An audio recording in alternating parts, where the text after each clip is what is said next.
welcome everybody to the live stream here. We are here and ready to call the Bills-Jets game, and as I would say it's almost pretty much a usual here when we're doing a Jets game. We got my dad here.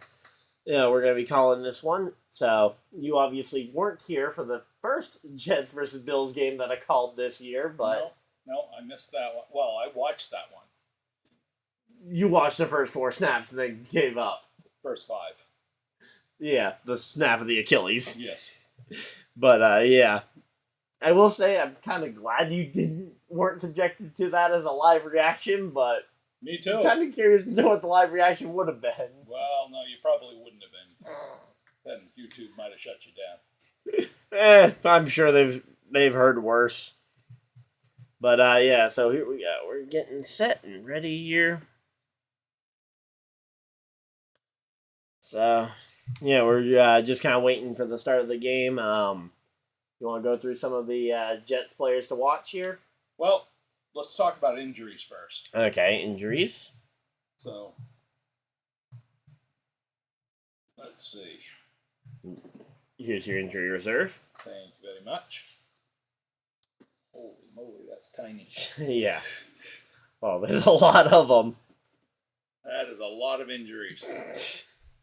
I mean, the obvious one is Aaron Rodgers still being injured.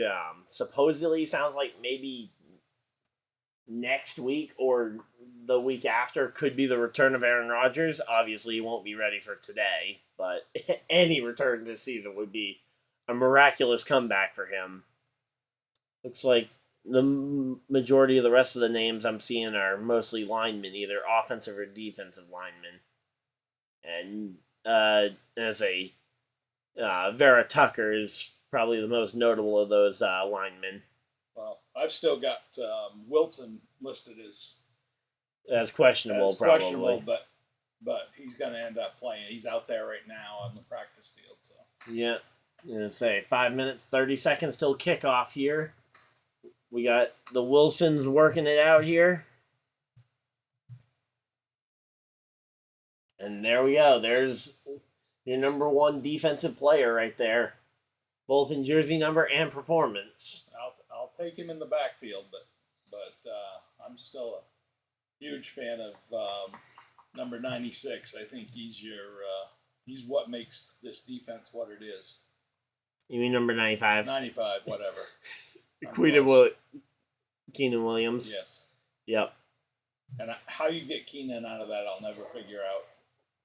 Hey, I mean, we've seen worse pronunciations of stuff before. Sure. Have you seen how they pronounce the city of Ybor, Florida? No. Y-B-O-R? Yeah. Ybor. Ybor. Yeah, Ybor City. Yeah. Why that isn't just pronounced Ybor? Because it's Ybor. Why would you think anything else? Because it doesn't make a ton of sense. Why are we watching the West Coast game here? I'm going to say, because we're still 4 minutes away from kickoff, they're probably showing both games warming up since they're both CBS games. Okay. So I'm just going to really quickly pull up on the side here the scoreboard, at least for the San Francisco game, because they're about halfway through the first quarter here. San Fran has the ball, 2nd and 11 here around midfield. Neither team's been able to score so far. Baker Mayfield only went 0-2 in his first 2 pass attempts of the day. Brock Purdy so far 3 for 5 for 41 yards. So those are kind of your stats over in the other game that we aren't covering or that isn't the focus here because it's a Fox game, not in our area. So the injuries for the Jets, those that are out today, tackle Brown, Equivone, the linebacker's out, Surratt, another linebacker, one of the other offensive tackles, Turner's out, and you mentioned Ybor, the tight end, being out for the Jets. On the other side, nobody is out. and you've got two that are questionable. Phillips is defensive tackle, and Sherfield the wide receiver. Would you believe it if I said that wasn't an intentional one when I brought up Ybor as a city in Florida? That was not an intentional reference. That wasn't? No. Oh. That was totally unintentional, but good on me, I guess. But yeah, so here's the Bills IR. And I'm sure there's other players who are questionable, but I think these ones are all pretty much guarantees to be out. The big ones being that Dawson Knox being out. He's been the starting tight end there for the last couple of years. Yep. Which is allowing them to have to lean on Dalton Kincaid, which for my fantasy lineup is a very good thing. Obviously, hope he can get back. Then you got defensive players like Matt Milano being out for the year, being a massive hit. Anyone that's off the roster, I don't even count. Yep. Yeah, I'm just kind of looking at, because there's been a lot of injuries over the course of this year. Speaking of injured players, though, kind of returning to active duty, last week, DeMar Hamlin getting his first tackle post the incident from last year against the Denver Broncos.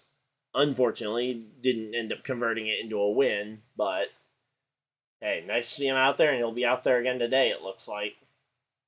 And I'm not sorry to see it not turn into a win, because that would have been a Bills win, and I'm looking for the Bills to be out of the playoffs by the end of the game today. So. Me too, because that would mean that, they're already on the outside looking in. No, I want them out of the playoffs. You want them completely out of a chance to? I want them out of the playoffs. I don't think that mathematically they can be eliminated today. They can't be mathematically eliminated, but with my math, they can be. A Miami win and a Bills loss today, I think, will solidify the playoff scene. Oh, third lowest completion percentage in the NFL there for Zach Wilson. Hey, he's beaten two other people. I'll take it. Probably guys who have thrown 2 passes on the year and incompleted them both. Maybe. Bailey Zappi probably is one of them. Because, hey, you know what?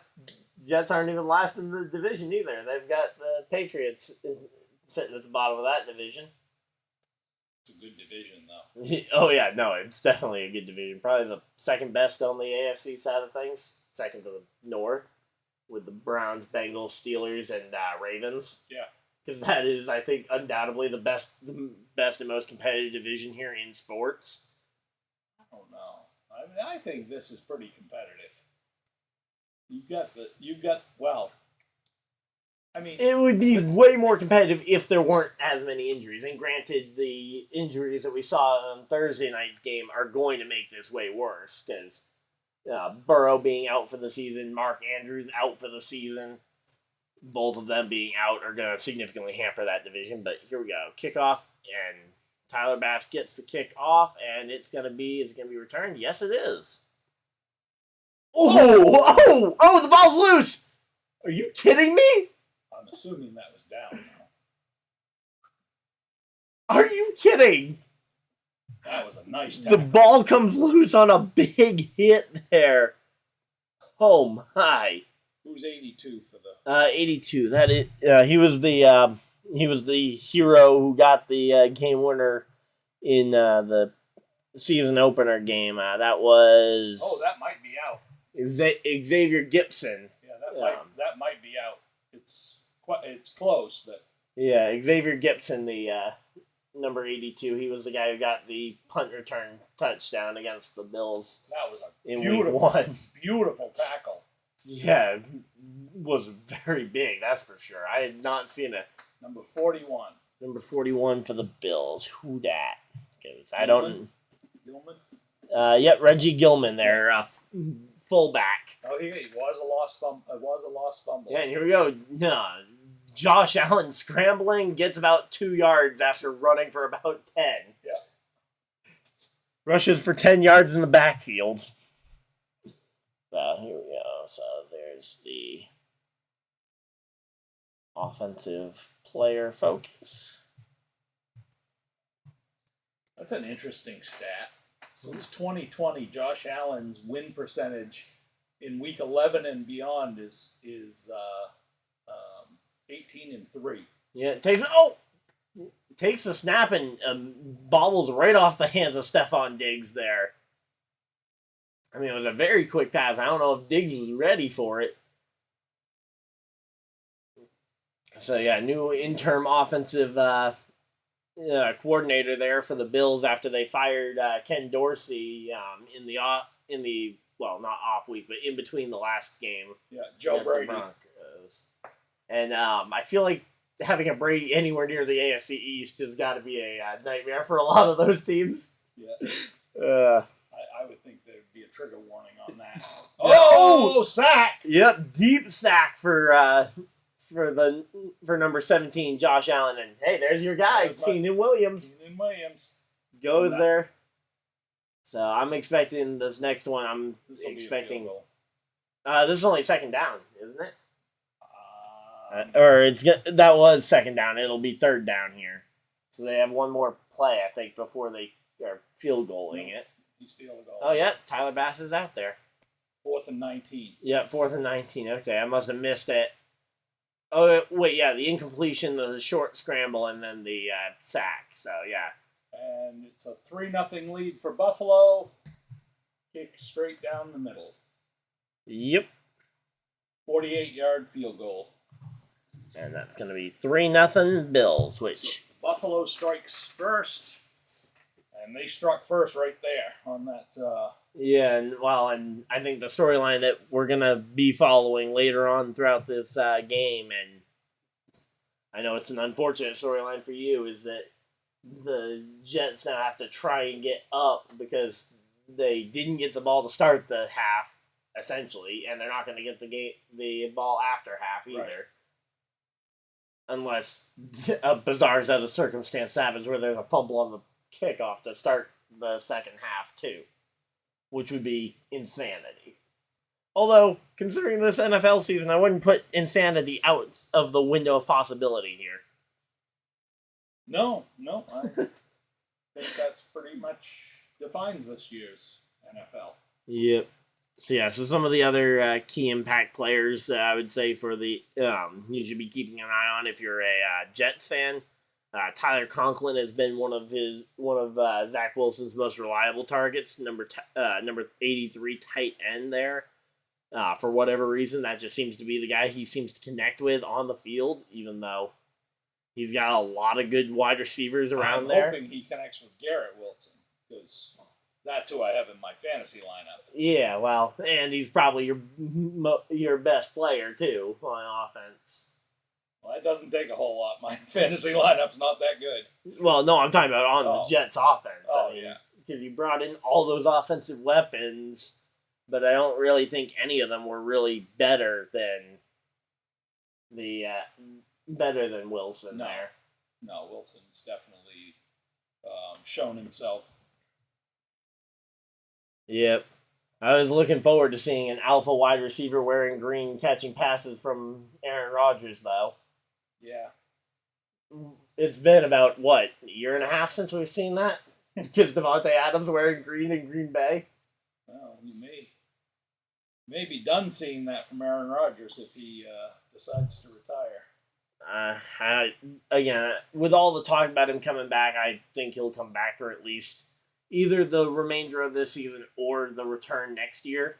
If there's one thing I've learned from Aaron Rodgers, watching him over the years, is never listen to what they say about him, because he will go against the grain in every case when they...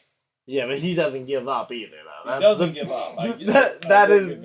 That's the reason why I believe that the storyline, maybe not that he comes back this year. I think it's very possible that he doesn't come back this year as the Bills kick it away here. Oh, let's see if 82 can not fumble it. Not fumble this one.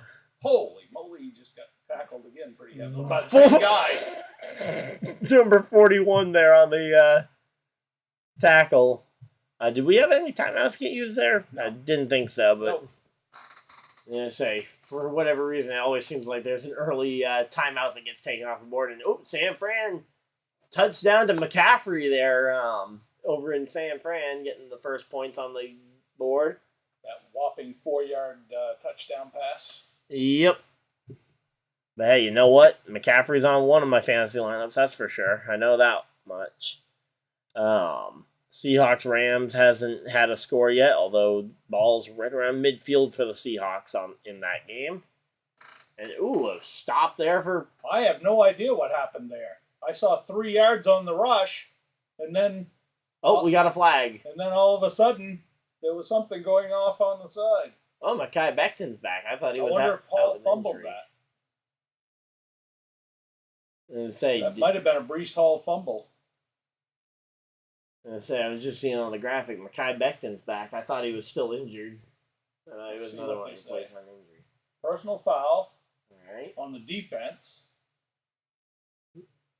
Number 63, maybe? Oh, first down. Oh, number 97 getting the unnecessary roughness. And for the Bills, number 97, that is... Oh, yeah. Jordan Phillips there, the defensive tackle. That was a good call. Yep. That was a dumb play for him.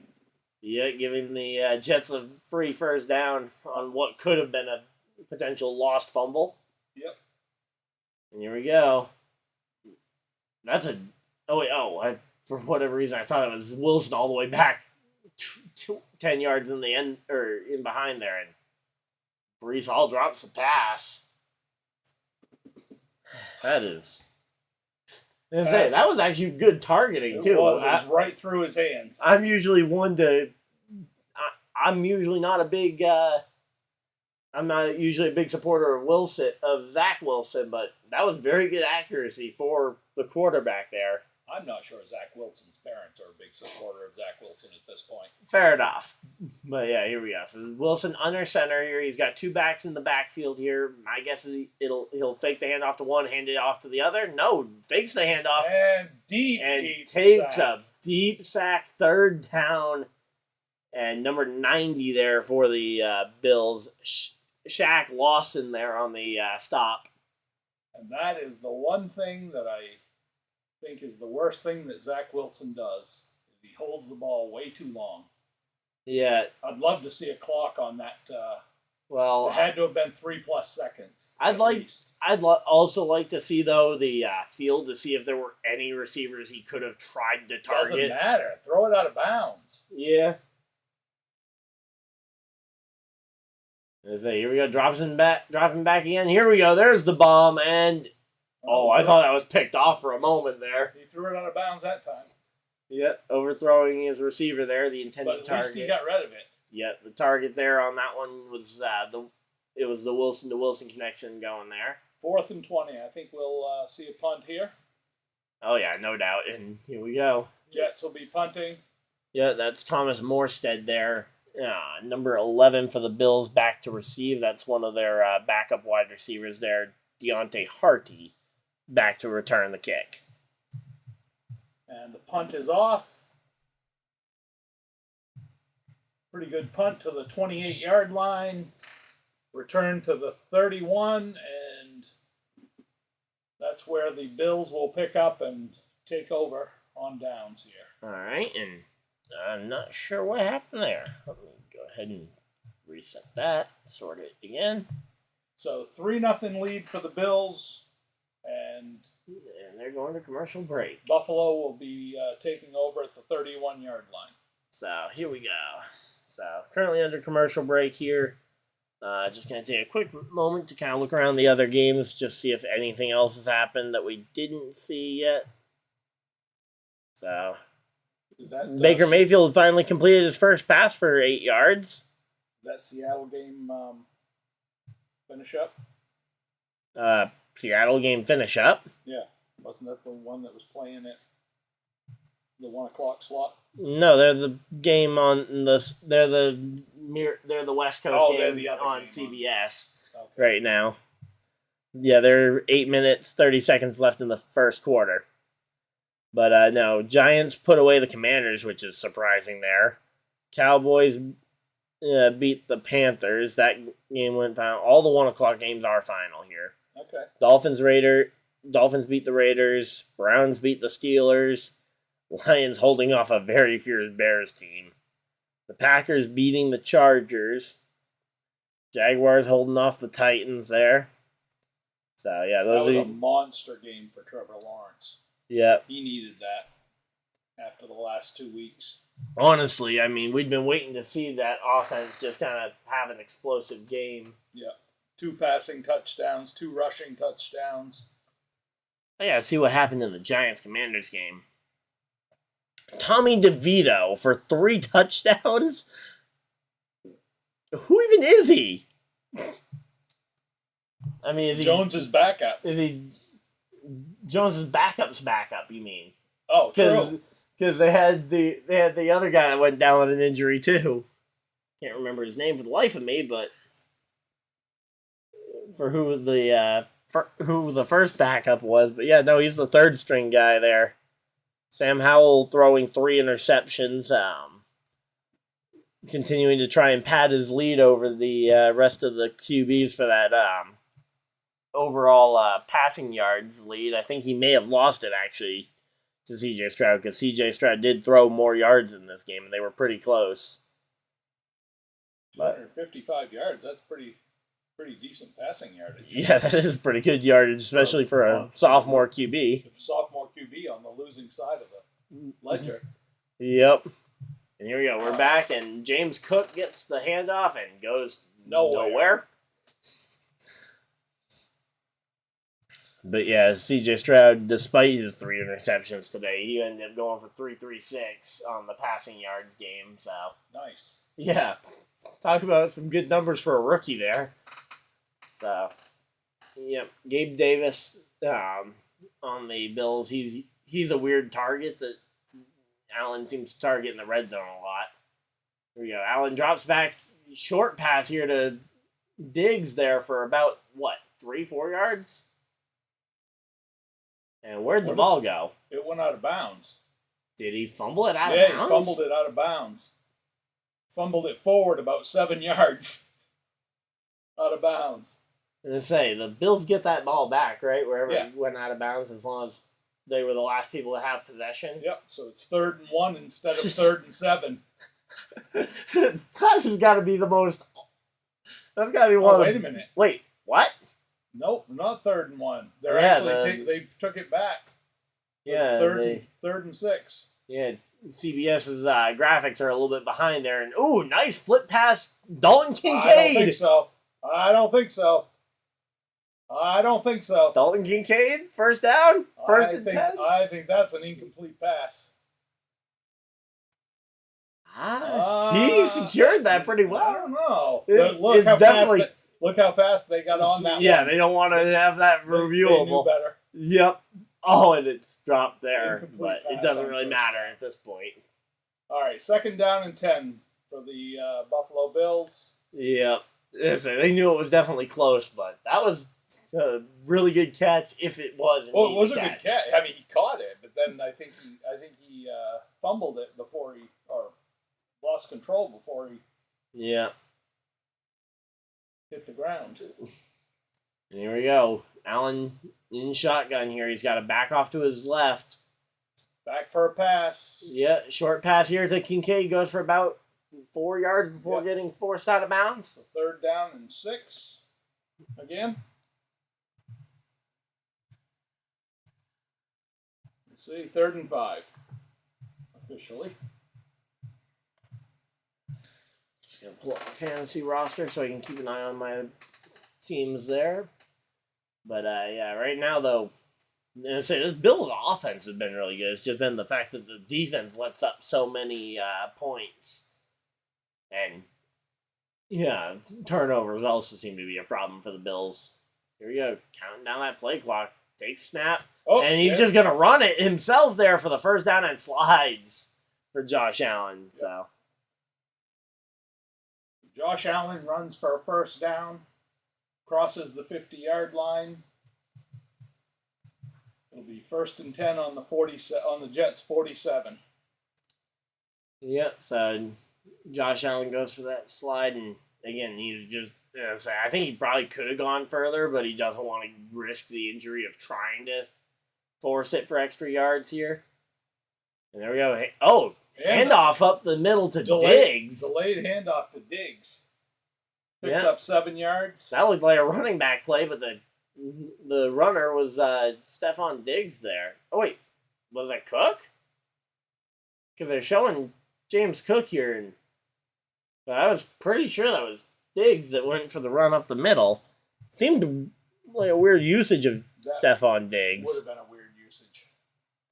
I mean, that was Cook. Okay, it was Cook. Okay, yeah. And I say the number 4 on the jersey. Cook again. Yeah, Cook again. And he goes for middle. first down. Yep, first down, Buffalo. So they get the first down, and they're continuing to... On the Jets 33.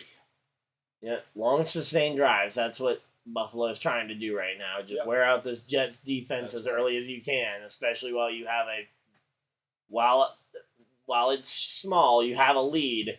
Wear down the Jets defense while you can. 3 straight runs for Cook. Yeah, which is weird because this team has picked up a couple extra running backs out of the retirement home recently to try and replace Cook potentially. Well, he's coming out right now, being replaced by number 28. Number 28. That's Latavius Murray. Okay. Which is one of those guys they pulled out of the running back retirement home at 33 years old. Which means he's probably in for pass defense. Yep. Yeah, here we go. Yep, pass block and gets it to Kincaid. And, Kincaid gets away with that one for about 15, 20 yards. Yep. And there we go. Who's the other one? They picked up another running back after Latavius Murray, I thought.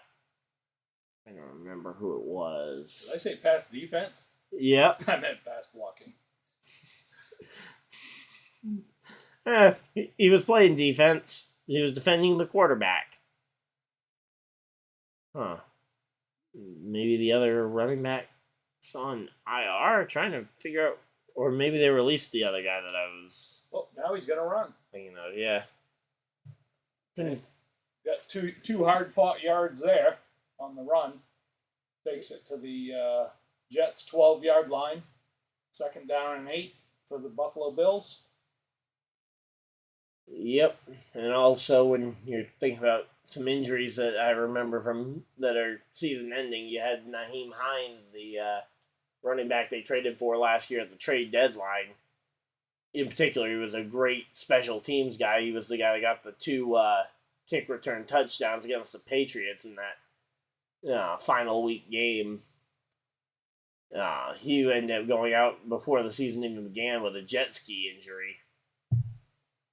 He got run over by a jet ski in the off-season, ending his season before it even began. That's a tough way to go. Yep. And here we go, number 85. Yeah, no, he hits him in the hands, but just no shot to incomplete pass at cover the that goal one. line.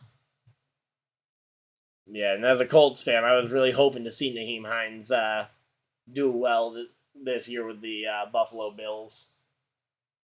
Got an injured Jet down on the field. Number 22. Who dat? That is safety Tony Adams. Yeah. Say. Oh, trying to figure out what the... is it risk? Because he used both hands trying to stop him. Oh, yeah, that finger there looks like it's bending in the wrong direction. Yeah. That's going to be... He'll probably be out of the game. That's probably a dislocated finger. Yeah, I wouldn't say that he'd be out for more than maybe a game or two, but he'll be out for this game, that's for sure. Most likely. But the good thing is they do have a former Packer that is the backup safety now. Adrian Amos there wearing number 0 here for the Jets. Part of that Packers team that they brought in for Rodgers here. Josh Allen scrambling, looking, throws it away, and way out of the end zone. No, the only people in the area were wearing green and white. Hey, you know who almost intercepted that? Jordan Whitehead again. After he got what? Was that 2? 3. 3 interceptions in the season opener against him?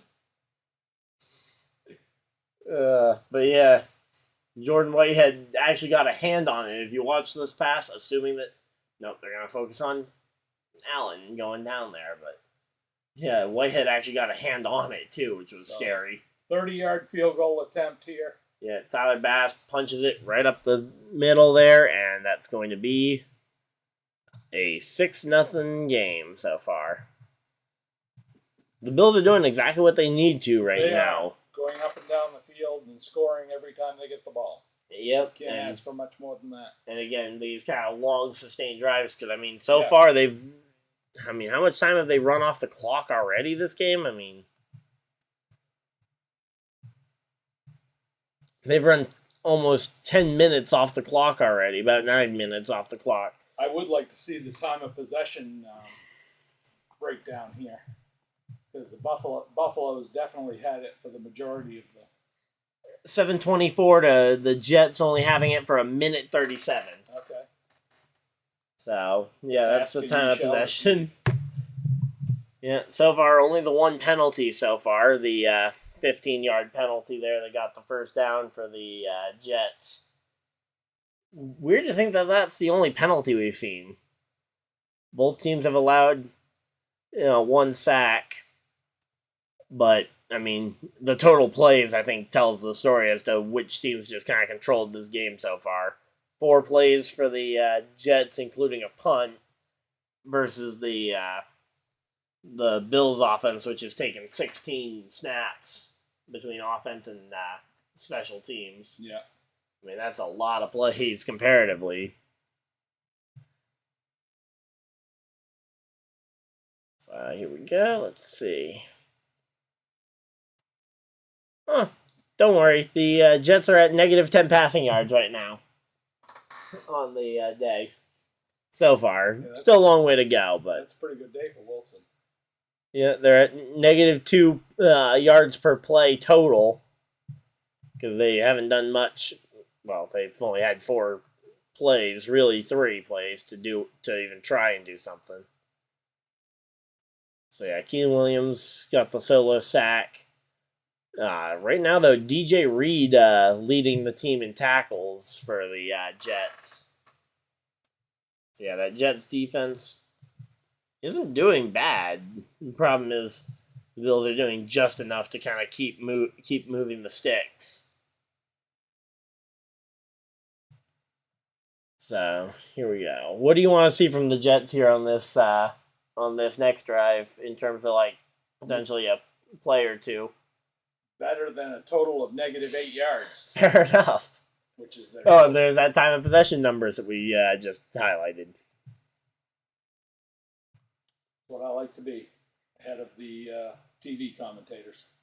Yep. And here we go. Ball is in the air. It's going to be played. It's short kick. Yeah, that was a really short kick there. And nice run back. Gibson there with a really nice run back. What was that, the 34, 35 where he went out of bounds? It looked like. It's hard to really tell from the camera angle because that camera angle was one of the worst I've seen for that. Is it bad that the thing I was really excited about was he didn't fumble it? Last 2 weeks of the NFL, 129 touchdowns scored and none by the Jets. Lovely. In the last 2 weeks. And here we go. All right, Wilson under center. Calling an audible. Yep, number 20 in the backfield here. And it's going to be... Oh, he does hand it off. I thought he was trying another fake handoff here up the middle. No, he's not going to call an audible that's going to be a pass. That's why they were right on it. Yep. He doesn't have the street cred to call an audible that's a pass play. Yep. And... Now, here would be an interesting audible to have called, or potentially a trick play for them to use. Potentially handing it off to Randall Cobb and let Cobb maybe try and throw it. He played quarterback in college, so... Oh, that was a nice play. Yeah, that was a good play. That was a nice play by Zach Wilson. Fake the handoff, pass up to Breece Hall. Breece Hall. Picked up 13 yards and first down. Yep, there we go. But yeah, I would be curious to see if they have that kind of play up their sleeve to potentially call upon Randall Cobb to potentially pull some kind of trick play with the pass. Oh, I'm sure they have trick plays in there. You got to have trick plays if you got this team. Yeah, well, especially though where he played quarterback in college, Yeah. that's one of those things that he's probably the most reliable passer aside from, well, he might even be more reliable than Wilson. Brees Hall loses 2.5 yards on the game on the run. Refs are gonna call it 3. Yeah, so 2.5. They don't do 2.5. So Yep. Second down, 13 to go. So here we go. Let's see. Should be from around the 45-yard line. I'm thinking slant over the middle, Tyler Conklin. Try and find a big tight end target over the middle of the field. Right on the 45-yard line.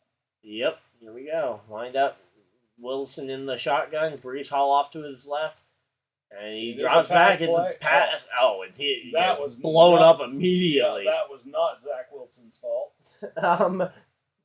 So you were looking for time from snap to pass earlier? Yep. What's the time from snap to sack there? That was about half a second.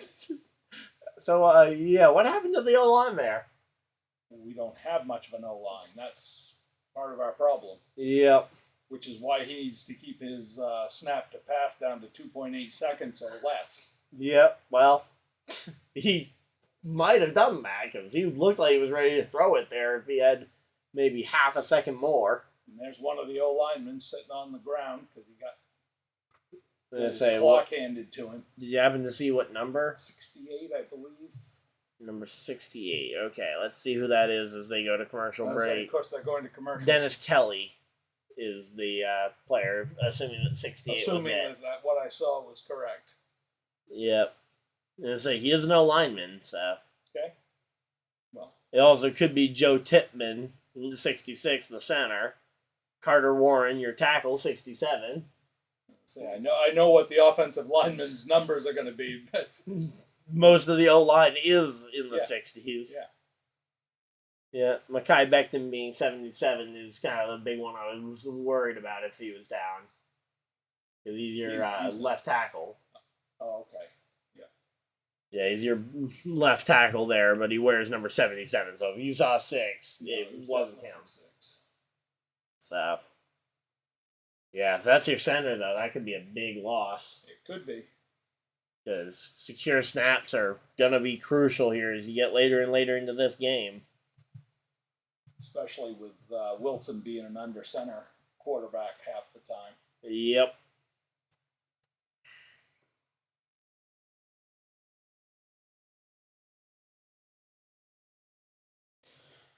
Oh, the crazy bread looks pretty good.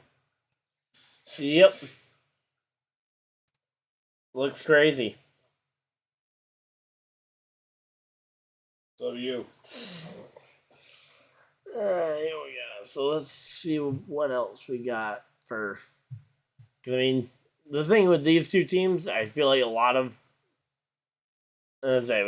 We've kind of talked a lot of their storylines, and the media's talked a lot of these storylines over the course of the year, especially for this Jets team. Because once Aaron Rodgers came to town, the media circus has been all over them. Yep. But, and then I feel like this Bills team, I mean, it's the same, for the most part, it's a lot of your same players you've seen for quite a few years now. Although I will say, it feels like they're getting towards the end of that kind of Super Bowl window for this squad. Obviously, there could always be more time. They could potentially extend some of these guys, but it's going to get harder and harder to keep all of them around. Mekhi Becton Sr. going into the blue 10. Oh, maybe it was him. 67 coming out to play center there. That's the center. But that's not the normal center there. As they take the snap, hand it off to Dalvin Cook there. We're actually making some usage out of him. Yep. And got some good yardage. 7 yards. Yeah, so that's... Of course, he needed 10. Yeah, Carter Warren, by the way, the the guy who stepped in to play center there. He's typically a tackle on that team. Oh, okay. My guess is that they moved your center over to cover the left tackle position. So 4th and 10, punt's coming. Yep. Morstead out there. I'm going to punt it away here on 4th down, and it's going to be should pin them pretty deep in the Buffalo. Yep. Oh, no. And it goes out Awful into the punt. end zone, and it's going to be brought out to the 25-yard line. Yep. Awful punt. No reason in the world for that punt from the 50-yard line. Yep. So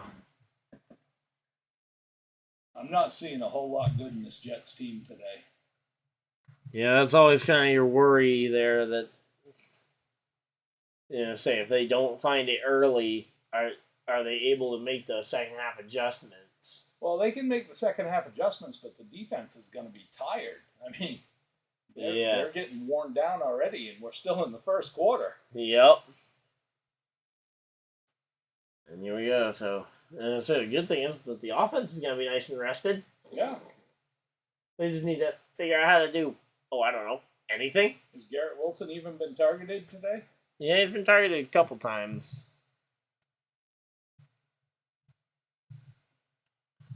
Let me try and refresh that because there's no way that he's been targeted, but he hasn't actually made a catch yet. And there we go, Dalton Kincaid on the catch there. 1st and 10 again on 1st down.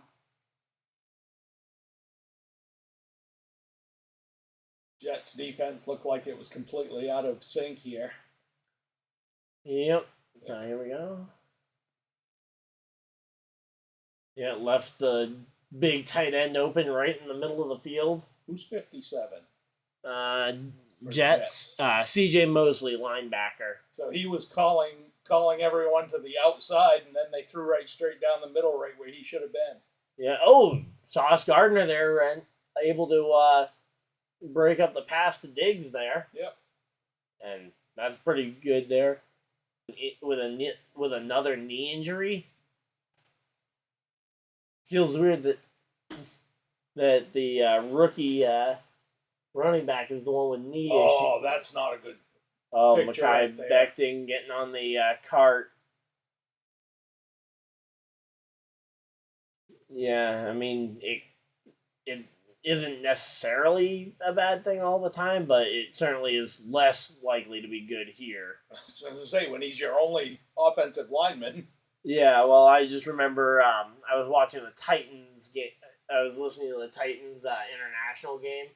Tannehill limped off the side of the field, but realized he got off on the wrong side of the field, so he asked for the cart to get himself over to the other side. Yeah. But odds are in the Bills stadium, he knows which side of the field he needs to get to. Yeah. So less likely that that's an issue here as it was in the game over in London. In the Titans-Ravens game, I think that was. So Buffalo picks up another 1st down on a pass play. Yeah. And this time they hand it off up the middle for another 1st down. And that's a different running back this time. That's 26. not Latavius Murray. That is number 26. That's T.Y. Johnson. Or Ty Johnson. Not sure if it's... I'm just so used to T.Y. Hilton that I just kind of... flag on the play. Yeah, late flag. Well, I guess we'll see when it seems like the flag came up late. But... Nope, offensive holding. Offensive holding. Illegal shift. Oh, illegal shift in the offense. Okay, illegal shift. Okay, there we go. That's something. So here we go. 1st and 15 for the Buffalo Bills here on their own 46-yard line. Would be a little worried about 91. It looked like he may have crossed the line of scrimmage there. Not seeing a flag, though, but I was looking at that hand Now, obviously, the on-screen graphics for CBS could also be a little off in terms of where it was, but just kind of watching where he was putting that hand, he moved it forward about 6-7 inches after kind of the initial set. And if you're moving it that much, it could very easily draw a foul. And the end of the first quarter has come. The Bills up 6-0 over the Jets, but they've totally dominated this game. Totally dominated time of possession, and the defense for the Jets is wearing down, so it's not looking pretty right now, but I'm surprised they've only scored 6 points on them. Yeah, well, that's the Jets' defense prior to getting tired, putting up some good numbers there. Yeah.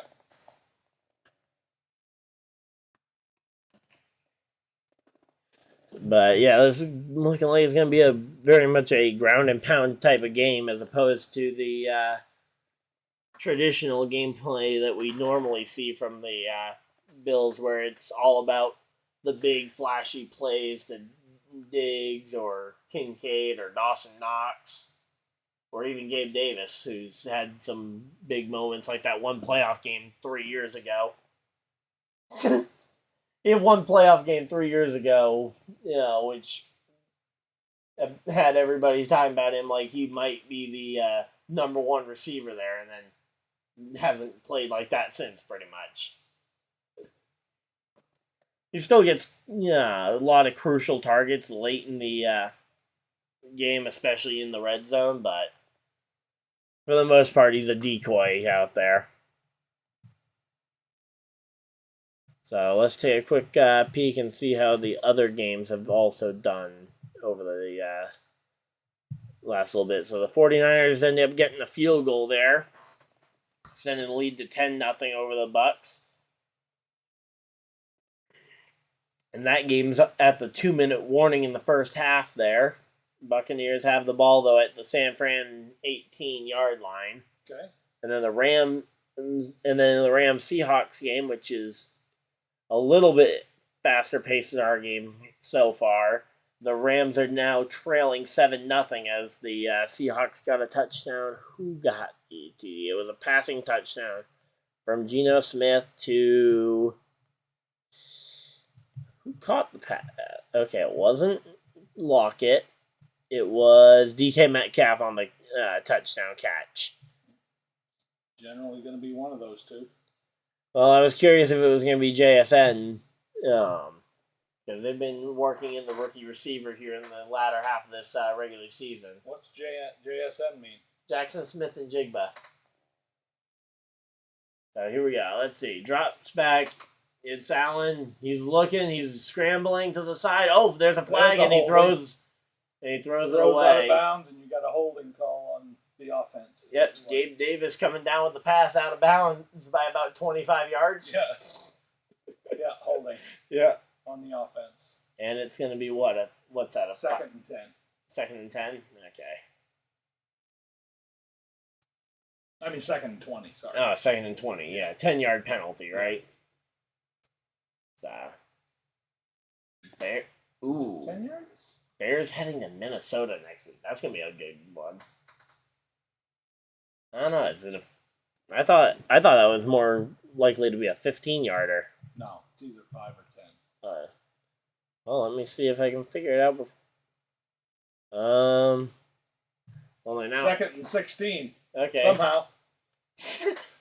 6-yard penalty. 6-yard penalty. And first down. Yep, first down by number 10. Not even sure which receiver that is for the Bills. It's one of their other guys.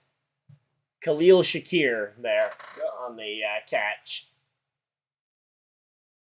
And they're showing Latavius Murray drawing people, or not Latavius Murray, number 26. That's Ty Johnson there, distracting the guys over the middle of the field. Yeah. So Shakir came out of the left-hand slot and did a crossing route and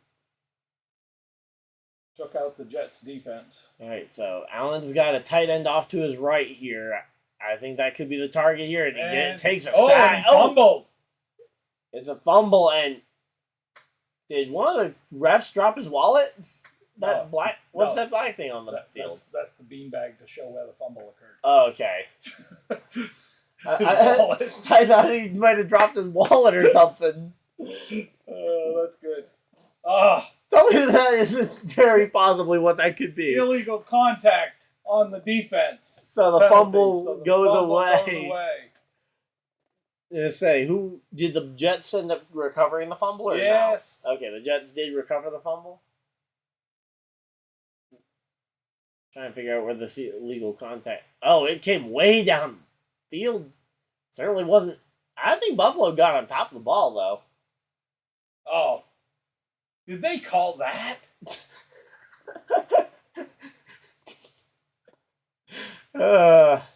Yep. That.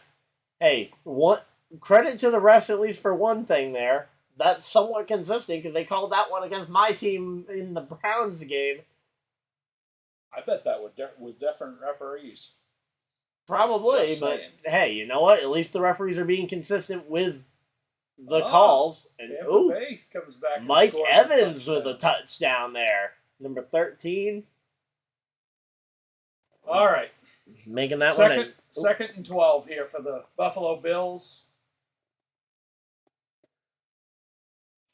Offensive plays 22-9 right now. The difference in the offensive play, but all right. So here we go. Let's see.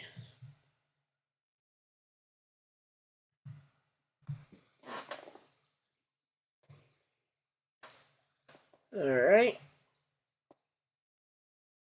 So there's still 13 minutes left in the first half here, but if you're the Jets, you gotta get some kind of momentum going.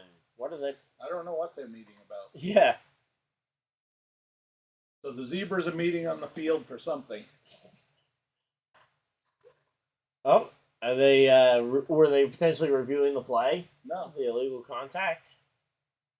no, that was Okay. a whole play ago. Oh, it was a play ago. Okay, Yeah. I wasn't sure if it. Yeah, they lost 2 yards on this last play. Okay, Pass play. just trying to think of what else they could be talking about. I think they were looking at the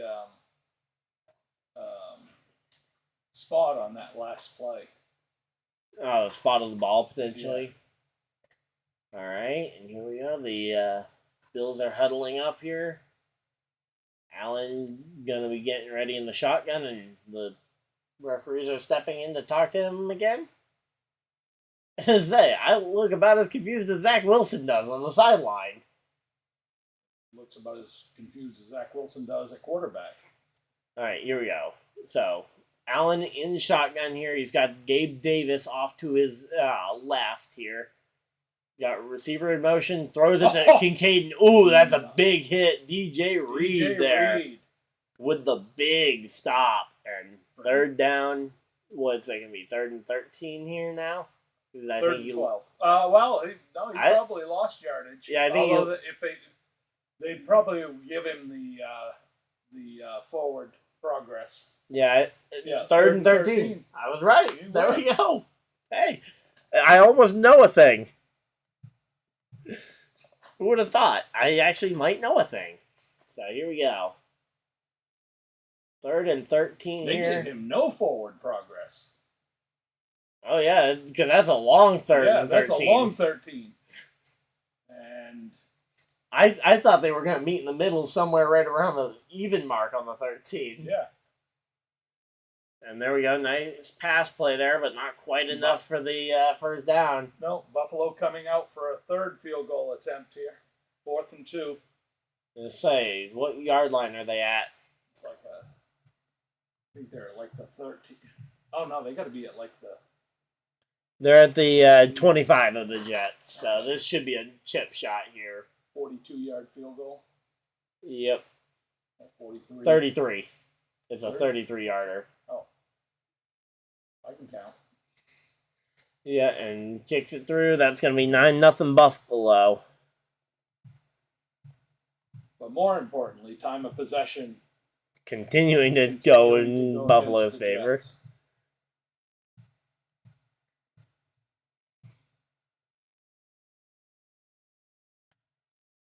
Oh, yeah, they were at the 25 when they... Sorry, they were at the 25 when they when they were on second down, so they got 10 yards on the pass play. So that's where the extra 10 yards came from. But, yeah, right now it's 13 minutes, 16 seconds for the Bills. Meanwhile, the Jets have only had the ball for 5 minutes, 15 seconds. So, definitely let's say, Buffalo holding it for almost triple the time that the Jets have had the ball for. So, certainly not a great start here for the Green Bay Jets or the New York Packers. It's one or the other. So I'm kind of interested on our poll. We got 75%? Yeah, saying the Jets are going to win. Yeah, that's a 3-4 vote, or a 3-1 vote. So we got one Bills fan and three delusional Jets fans. Are you one of them? I'm not. I actually didn't. I didn't participate in the poll. Okay. Well, I guess you could go and help out your Jets on the poll, although they're winning the poll. Why would you think that I would think the Jets were going to win this? It's definitely not going in the right direction. Although, like I said, only having 9 points. Did you miss the part where I said we had 3 delusional Jets fans? You would just be the 4th delusional Jets fan if you went and voted on it. Yes. I was not implying that. I thought you thought that you guys were going to win this.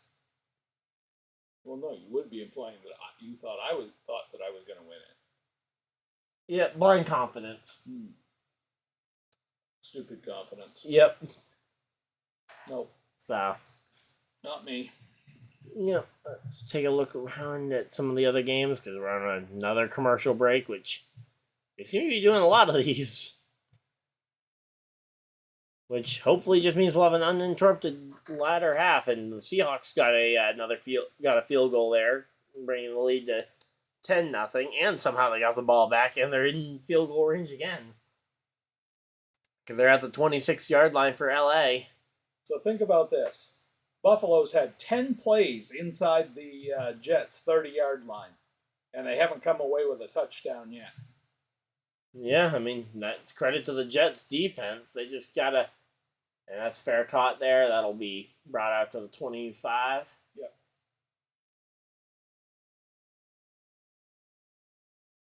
First 2 drives, Wilson pressured on 40% of dropbacks. I mean, say he probably wouldn't be pressured nearly as long if he didn't drop back as far. Like if he actually threw the ball? Yep. Although I will say, again, I'd be curious to see, because I would probably take the sack over an interception, especially early in the game. I mean, I would take the sack over an interception, but that's what I want to see from Okay, there we go. Yep, just as long as they don't call him for intentional grounding there. He had enough players in the vicinity. Yeah, but if you underthrow him, I thought if you're throwing the ball away to avoid the penalty, I thought it had to go over their head, not short. No, you can throw short. Okay. Yeah, that might have been a little too short. That's kind of my point. Yeah, because I was watching college football last night, and I remember specifically, I think it was the Gators game that somebody ended up getting penalized for intentional grounding on that exact same type of play. So if he's not outside of the tackles, yep, he can't throw it short of the line of scrimmage and not be close to a receiver.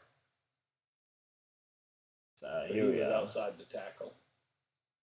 Yep.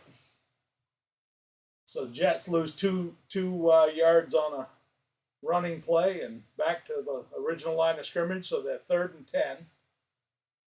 I'm saying it's going to be a 3rd and long 10 too, based on where the graphics are showing it. And there's a sack.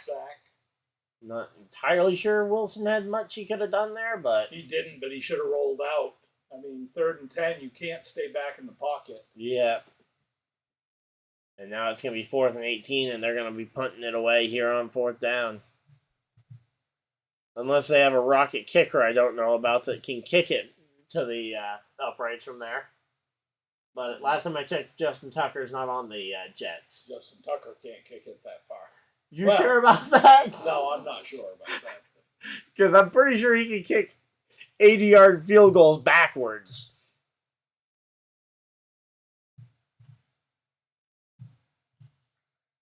Here we go. All right, so kick fielded at. Let's say what yard line did they field it at? Fielded it at the 27. Brought the returner brought the ball back out to the 34. So that's where the Buffalo will pick up and take over on downs here. All right. Oh, and the 49ers got a field goal there. They extend the lead 13-7 there in that game. As did the Seahawks, 10-0. Yep. Mentioned that in the last score update. Oh, I don't listen to you. Fair enough. Yeah. Nobody does. What? Exactly. So here we go. Let's see.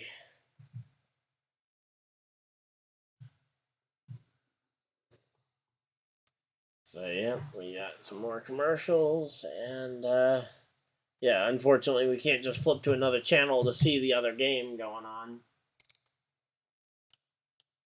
No, that we can't do. Because neither of the other two games are even in our area, even if we had a full cable package. Because I don't think we have access to Fox right now as it is Network Fox, so.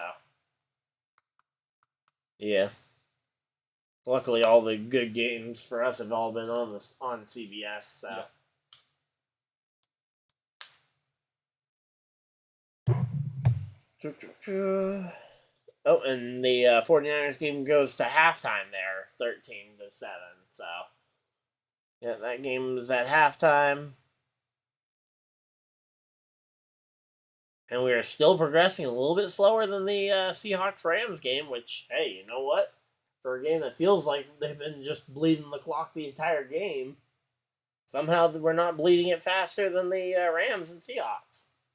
Did we start before the Rams Seahawks? Or? We kicked off at roughly the same time. It might have been a minute or so different. Usually a 3 to 5 minute difference in those two games. Okay, yeah, they're both scheduled for the 4:25 slot. Yep. As opposed to the Buccaneers game, which started at top of the hour. So CBS wants you to be able to get a little bit of coverage of the other game at the end of the half and at the end of the game. So.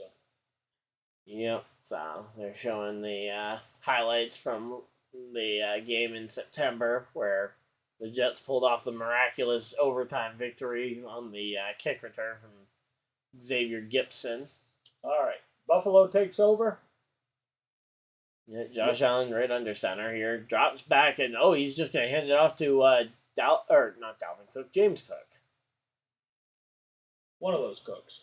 Yeah, the Cook brother that's on the Bills team. Yes. Although I wouldn't put it past the Jets just handing Dalvin a Bills uniform at this point, considering the lack of usage they've gotten out of him aside from tonight.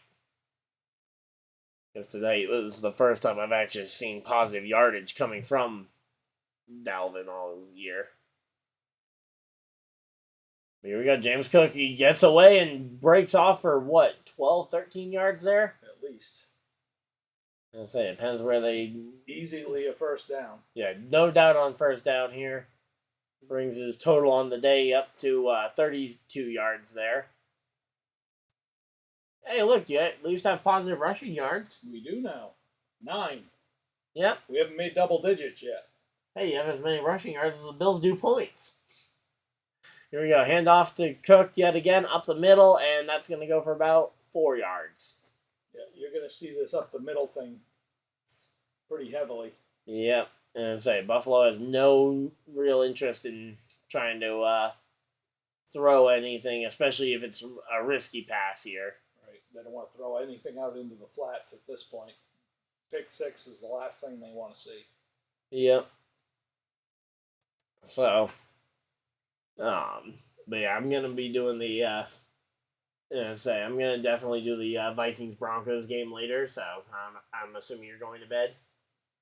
I might be going to bed. We're sitting right in this chair. Fair enough. And here we go. Scramble for... that might be a penalty. I don't know, because at that point, Allen was a runner. I know, but he went head to head. That looks like shoulder pad to me. I'd have to see the replay. Here we go. Well, Watch obviously it. the refs are with you because they didn't call it. I couldn't see it. Yeah, it was the captions. Here we go. The long and short of it is Allen scrambled for close to a first down. yeah, no, that was definitely helmet to helmet. On the replay, yeah, that makes it a lot easier to see there. Yeah, Adrian Amos out there wearing number 0. Who was that? Number 28. Yeah, that's Latavius Murray. Latavius Murray, yeah. Goes for, I think, another first down. Yep, 1st and 10. Let's say CBS is giving it to him. Yeah, picked up 2.5 yards, which was half yard more than they needed. Yep. And here we go. Allen back in the shotgun here, and they're going to hand it off to Latavius Murray again, and he picks up 5 yards. Basically fell forward for 5 yards. Yeah, he fell forward for 5 yards, and then he tried to reach his arm out for another yard or two, but I don't think they're going to give... They shouldn't give that to him. Yeah, I think that was actually closer to 4. We'll see. Yeah, I wasn't sure if you were counting the 5 as where he reached the ball afterwards, or if you were counting it 5 where he landed and then he reached for a 6. They called it 3. Yeah, it's about an inch short of 4. Yeah. Yeah, officially 3, but it's a very short 3. Or long 3. And that was a good juggling act that ended poorly, or well, depending on who you are. Well, for me, it ended well. Yep. For the Bills, it definitely ended poorly. Yeah, Khalil Shakir there on the juggle. But, yeah, curious to see if that was PI, because, again, there was a lot of contact made with the receiver, but as long as the ball got there first. The ball definitely got there first. Yep. Yeah, that's usually my first big watch when it comes to a pass play, is once there's contact with the receiver, it's like, okay, I want to see the replay. Okay, 3rd and 7 from the 38-yard line. I will say that pass rush did really well there. Oh, that was a nice defensive play from Saucegardner. And that was Kincaid. I needed Kincaid to get that catch. Come on. But, yeah, Jets defense making it 4th and 7 here. Allen was running off the field, and I think the Buffalo offense might have a different thought here with 4th and 7. Yep, Allen's going to come out. All right, he's 5 for 10 here on 4th down conversions this season here, and he's got wide receivers, tight ends, and running backs all out on the edge of the field of play here. Allen alone in shotgun here. 4th and 7. It's going to be a long one. You got the Jet secondary all along that first down line. Yeah, he was just trying to draw him off sides. All right, so I'm assuming you're going to see the punter going out here? Now you'll see the punter. So, yeah, because they took the penalty. They took the penalty for delay of game? Yeah. Okay, they didn't use a timeout? No, moving it back 5 yards will actually help them, because it gives the punter more room to nail the corner kick, coffin corner. Okay, I would just assume that the 5 yards further forward would be better. So here we go. They're lined up. Wait, is that a punt? Yeah. Okay. Oh yeah, they would be too far to probably kick. They could maybe chip shot it in for a field goal, but chip shot. That would be a 60-yard field goal. Yeah, I guess it would be a chip shot if I was watching a Ravens game. No, that was a nice kick right there. That was a nice punt. Yeah, it stopped at, the 6-yard line there? No, it looked like about the 9, I think. After the bounce. Because it isn't where the ball first makes contact, it's where it stops. Right, he did actually kick it to the 6, which was a perfect kick, but it had a bounce that wasn't favorable for the came back to the Bills. 8 or 9, so. Yep. That's where the Jets will take over. All right. Well, since I've seen quite a few promos for talking about next week's slate of games, do we want to talk about potentially, in particular, that Thursday schedule and what games we're going to be doing? Yeah, let's talk about it. All right, so the game I know we're doing together is Commanders-Cowboys at 4:30. Commanders-Cowboys, that ought to be a rip-roaring game. Yep. Generally, hey, you got the passing leader right now. Yep. Maybe not after this week's game, but Sam Howell. Yep. Generally a good rivalry game, interdivisional conference game. And the Commanders have been playing those divisional games pretty well, aside from today. Yeah. Losing to the Giants. But Dallas is just too hot. I mean, right now. And I know they lost.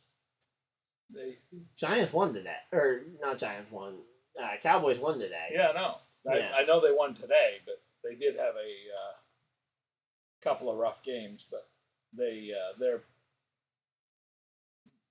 If you've seen me before, you know I'm not a Cowboys fan, but in no way, shape, or form am I a Cowboys fan.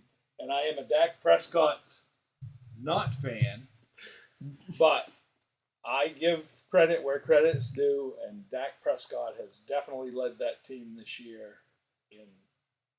I will say, though, Sam Howell's stat there, putting up 62 points against the Eagles in 2 games. Yeah. I mean, normally it wouldn't be a game that you would necessarily think of, but it's one where the Commanders could show up to play, although it being in Dallas is probably going to tip the scales in Dallas' favor. And then the other game, I'll be doing this one. I don't know if you're going to be up for it. The Thursday night game that night. 49ers Seahawks playing in Seattle. I'll be getting my Black Friday shopping list together. Okay, so. I'm kidding. I'm not going Black Friday shopping. Yeah, even work as me going in 2 hours later for Black Friday. That's the Jets kicker. No, that's Wilson, isn't it? Oh yeah. Number 2 for the Jets is Wilson. Yeah. 2 on the Bills is the kicker. Wilson was getting ready to be sacked, running out onto the field, and he just tripped over his own feet, going from the sidelines to the huddle. Yeah, so speaking of Black Friday, unfortunately I won't be home for the start of the Dolphins-Jets game, so I won't be able to do that one. Well, that's unfortunate. Because I know you're looking forward to watching that game. Oh, someone's injured there. Yeah, and that game will be on Amazon Prime, by the way, when you do go to try and watch it while I'm at work. Okay. I like Amazon Prime games. Said no one ever. Well, I like them because I can watch them. Well, yeah, fair enough. I just know that most of the Amazon Prime... Oh! Yeah, I say, Ruckert there making helmet-to-helmet contact with number 30. Number 30 limping off the field here. He's got a concussion. He is definitely woozy. Yeah, well... Either that or he had a lot to drink in on the sidelines. Yeah, that's cornerback Dane Jackson there being helped off the field. But, a big helmet-to-helmet hit there. I mean, that's always going to rattle you, but... Yeah, he's got his own personal earthquake going. Yeah, and I'm curious if that is I don't think it's an automatic ejection from the game, but if it happens a second time, it's an ejection, right? So that the offensive player can lower his head. That's the thing. It's the defensive player that can't lower the head to tackle. Okay. 47 is upset there with that one. That should have been a pick. Zach Wilson threw a perfect pass to the Buffalo Bills, and he had to dive for that one, but he should have had that. Watching this replay. What's the flag for? Christian Bedford, by the way. Too many men on the field. Ineligible man downfield. Ineligible downfield. Yep. Jets guard there was downfield. But, man, I can't imagine. So, yeah, that was Christian Benford there, the cornerback, number 47, on the failed catch for the interception. Well, at least they got 5 yards out of it for Buffalo. And Wilson drops back and throws the pick. Are you kidding me? He throws the interception this time to number 31 on the Bills. So he threw 2 passes in a row straight to the Bills. Those are the closest 2 passes he's thrown all game. Former Packer there, Rasul Douglas on the interception. Maybe he thought he was on the Jets since all the other Packers were. Yep, although it's a Packers defensive player. Although, honestly, that pass actually wasn't direct. Actually had a Jets receiver here. Watch this replay. I mean, yeah, there was a Bill in between them, but it was actually a decent pass in terms of the time when he decided to throw it. It was just a really good play from Rasul Douglas, honestly. But, man, this is going to hurt. It's 2 completions, 3 sacks, and an interception so far. And here we go. Ball on the Jets' 23-yard line. They got plenty of time to try and go for this first touchdown of the game here. Scrambles and throws it, and just off the hands of Diggs out the end zone, and the ref throwing the cap. What's that? That meant that the pass was out of bounds. Oh, okay. That's where it went out. Oh, the player went out of bounds. Oh, okay. Sorry. Yeah, it means he was ineligible to catch it. Oh, okay. I thought he just threw his hat because he was that frustrated with the Bills' offense missing an opportunity to try and get a first down here. 2nd down and 10. Yeah. The 23-yard line. Say, quick toss there to the number 4. Yeah, back to the run game. James Cook is cooking tonight. He is. And it's looking like a pretty good cook, too.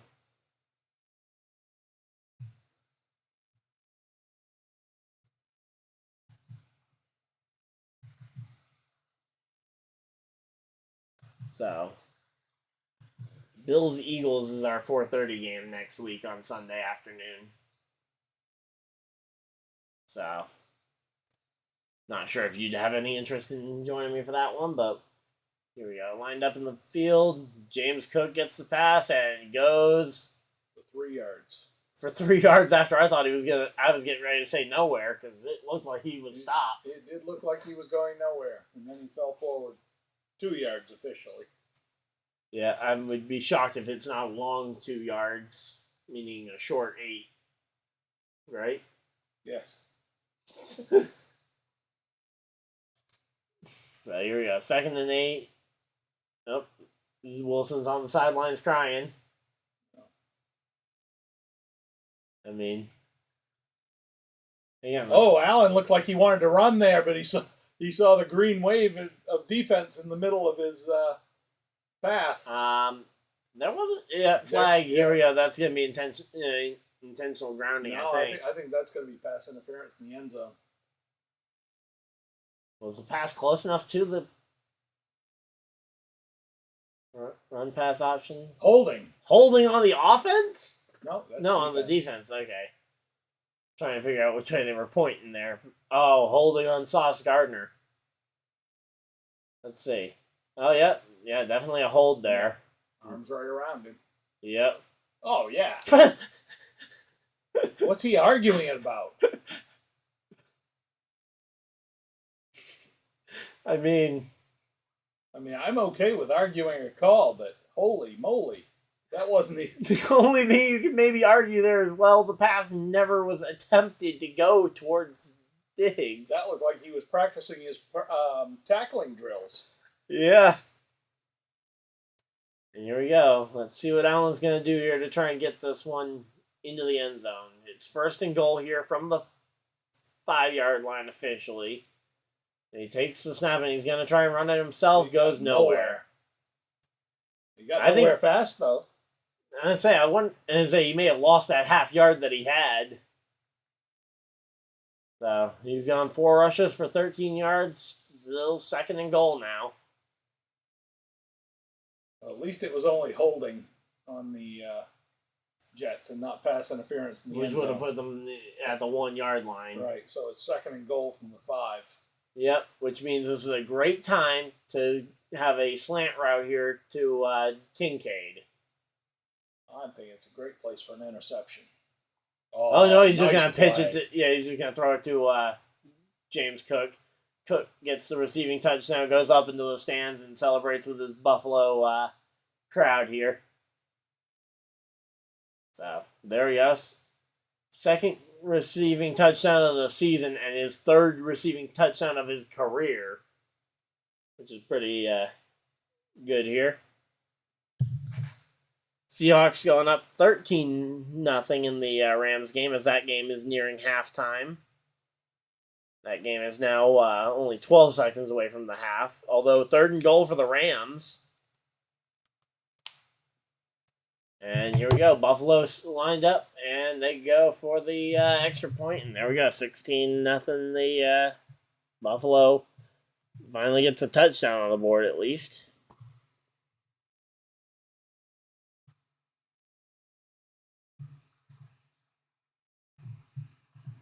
So there we go.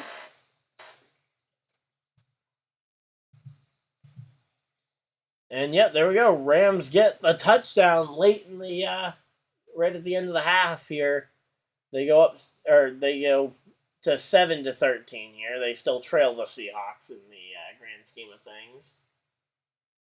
But yeah, that game is still going. But yeah, so for the rest of the weekend though, I'm doing Broncos Vikings later tonight, and then Chiefs Eagles tomorrow is going to be an amazing game, or should be an amazing game between those two teams trying to prove that the Super Bowl matchup either went the way it would have gone anyway. Of course, you got both teams also coming off a bye, so this is the healthiest you were realistically going to see these two teams. What are the primetime games next week? Ooh, Ravens-Chargers next week for Sunday Night Football. That better be a good game. Ravens-Chargers. Could be. Yeah, next week's Sunday Night Football game. Sunday night. I like to sleep. Yeah, well, luckily I'm good with staying up. I'll probably end up doing that one. You are a slight bit younger than I am. Yep. I don't know if you've ever noticed that or not. But Well, but I also am up at 5 a.m. I'm at work by 5 a.m. on Monday morning, so it's always going to make it tougher on these night games. But, yep.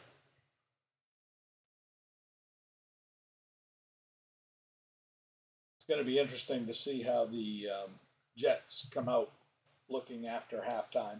Yep. Well, they still got 3 minutes to maybe make something happen. But Oh, I know, but do they come out with Zach Wilson as their quarterback? well, let's see who the other quarterback options are. So I'm gonna really quickly shift the thing to go by position here. So their other QBs on the active roster are Tim Boyle would be the option. Well, I mean, we've seen what happens to Zach Wilson when he starts throwing near interceptions and then throws an interception. He's done for this game. I mean, I don't see redemption for him in the second half. Yep. He gets down on himself. So Tim Boyle, he's a 29-year-old backup. He's been in the league for 5 years. So, I mean, certainly not a terrible option given the fact that he's technically the third string, but certainly you don't want to be on your third string if you can avoid it. But, yeah, here we go. Let's see. 1st and 10 here for the Jets. They take the snap. And, oh! What happened there? looked like Breece Hall just launched himself into the defenders. Yeah. Not really sure what he was going for there. I think he was trying to go over the top and ended up basically head to head.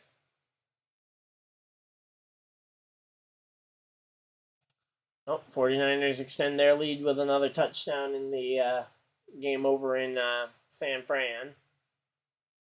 19-7 now the score.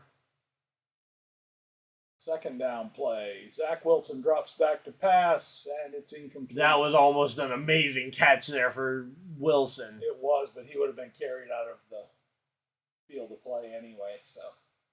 Yeah, they wouldn't let his feet get down. Yeah, I don't think he would have landed in bounds. Yeah. Nope, first foot was out. Yeah, first foot was on the line. Barely on the line, yeah. And the second foot never came down. Still, he No. was about 4 yards out of bounds. Yep. So here we go. So 3 targets, but he hasn't been able to catch any of them yet so far for Garrett Wilson. Yeah, my fantasy lineup is Tanking. right now. Drops back to pass. No, nothing available. Goes for the scramble, and I will give him credit there. Zach Wilson just tried to make a first down on his feet, and he lowered his shoulder into that lowered his one, shoulder. too. And he gave it all he had. He didn't make it to the first down, but he came up 2 yards short. So you've got the 2-minute warning here. It's going to be 4th down. What do you do here? You punt. You think you punt it here? You're on your own 20-yard line. 24, but whatever. You don't think you try and pull off some kind of trickery here? No. Too rich for your blood? Yep. No, you bury them deep in their in their backfield. Not that that's really helped us a whole lot. Yeah, well, that's where I'm thinking is like, well, punting it away hasn't done much good for you at this point. Well, neither did the interception. Well, yeah, but you haven't tried to convert a 4th down yet today. Oh, we haven't, have we? No. The only 4th down conversion attempt was Buffalo attempting to convert their 4th down. Which didn't they do that, or was that a penalty that ended up converting it, technically? And the 49ers got the extra points, and now it's 20-7 over in that game against the Buccaneers. So let's see which 49ers players. So Brock Purdy, it was 2 passing touchdowns for Purdy. Brandon Ayuk getting the other one there. And Brandon Ayuk having an amazing time for the 49ers this year. 5 receptions for 156 yards. And a touchdown on the day so far. Kittle's gone 5 for 63. McCaffrey caught 4 passes, including that 6-yard touchdown pass early on in the game. But, yeah. The run game, though, has been strangely ineffective for the 49ers, at least on the box score. It's possible that those short runs were enough to pick up second and third down conversions, but the box score just doesn't tell you that. Because, I mean, if every run is converting a 3rd down, doesn't really matter if the rushing yardage is low, right? Mm-hmm. You want to know what the only thing keeping me in my fantasy lineup is? All right. Who does my opponent have as their running back? A Jets running back. Breece Hall. Yep. Here we got go. a grand total of 1.9 fantasy points so far. That's the only thing keeping me in this week's fantasy. Oh, I'm back Oh, on. that was a completed pass. Yeah. Oh, and it's going to be deep. Wait. 4th and 12? Wait a minute. Zach... It was 4th and 2. No. Was it? Yeah, it was a 4th and 2 4th play. And 2. Okay. Yeah, it was a 4th and 2, but I told you. Morstead threw it. That's why. Oh, Morstead threw it? Yeah. The punter.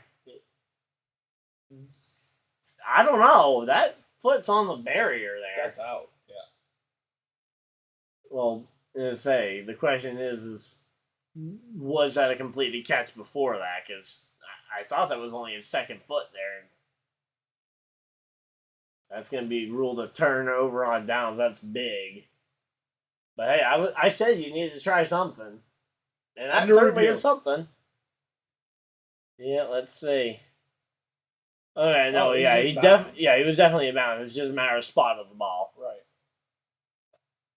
I originally thought that was the initial catch was made way out there because of how much air he got. Yeah. But no, I guess he just did a big hop there. Yeah. I say you put Morstead in the backfield, and I don't know. That's pretty. I think I can see some green between there. That's pretty close. Yeah. Depends how it's called on the field, I guess. Yeah, I mean, I think ruling on the field would stand regardless of what it is. Because I don't think there's enough evidence for me to overturn it regardless. I don't. Let's see. Brock Purdy's my most productive quarterback right now for my fantasy lineup. Although Trevor did pretty well for you too. Here we go. And I also have Brock Purdy. So. Yeah, Wilson goes for a slide. But which one did you start though? I started Trevor. Yeah, that's the good thing for me where I'm playing underdog with the best ball format is that whoever my best person is gets calculated. I also have Will Levis. Yep.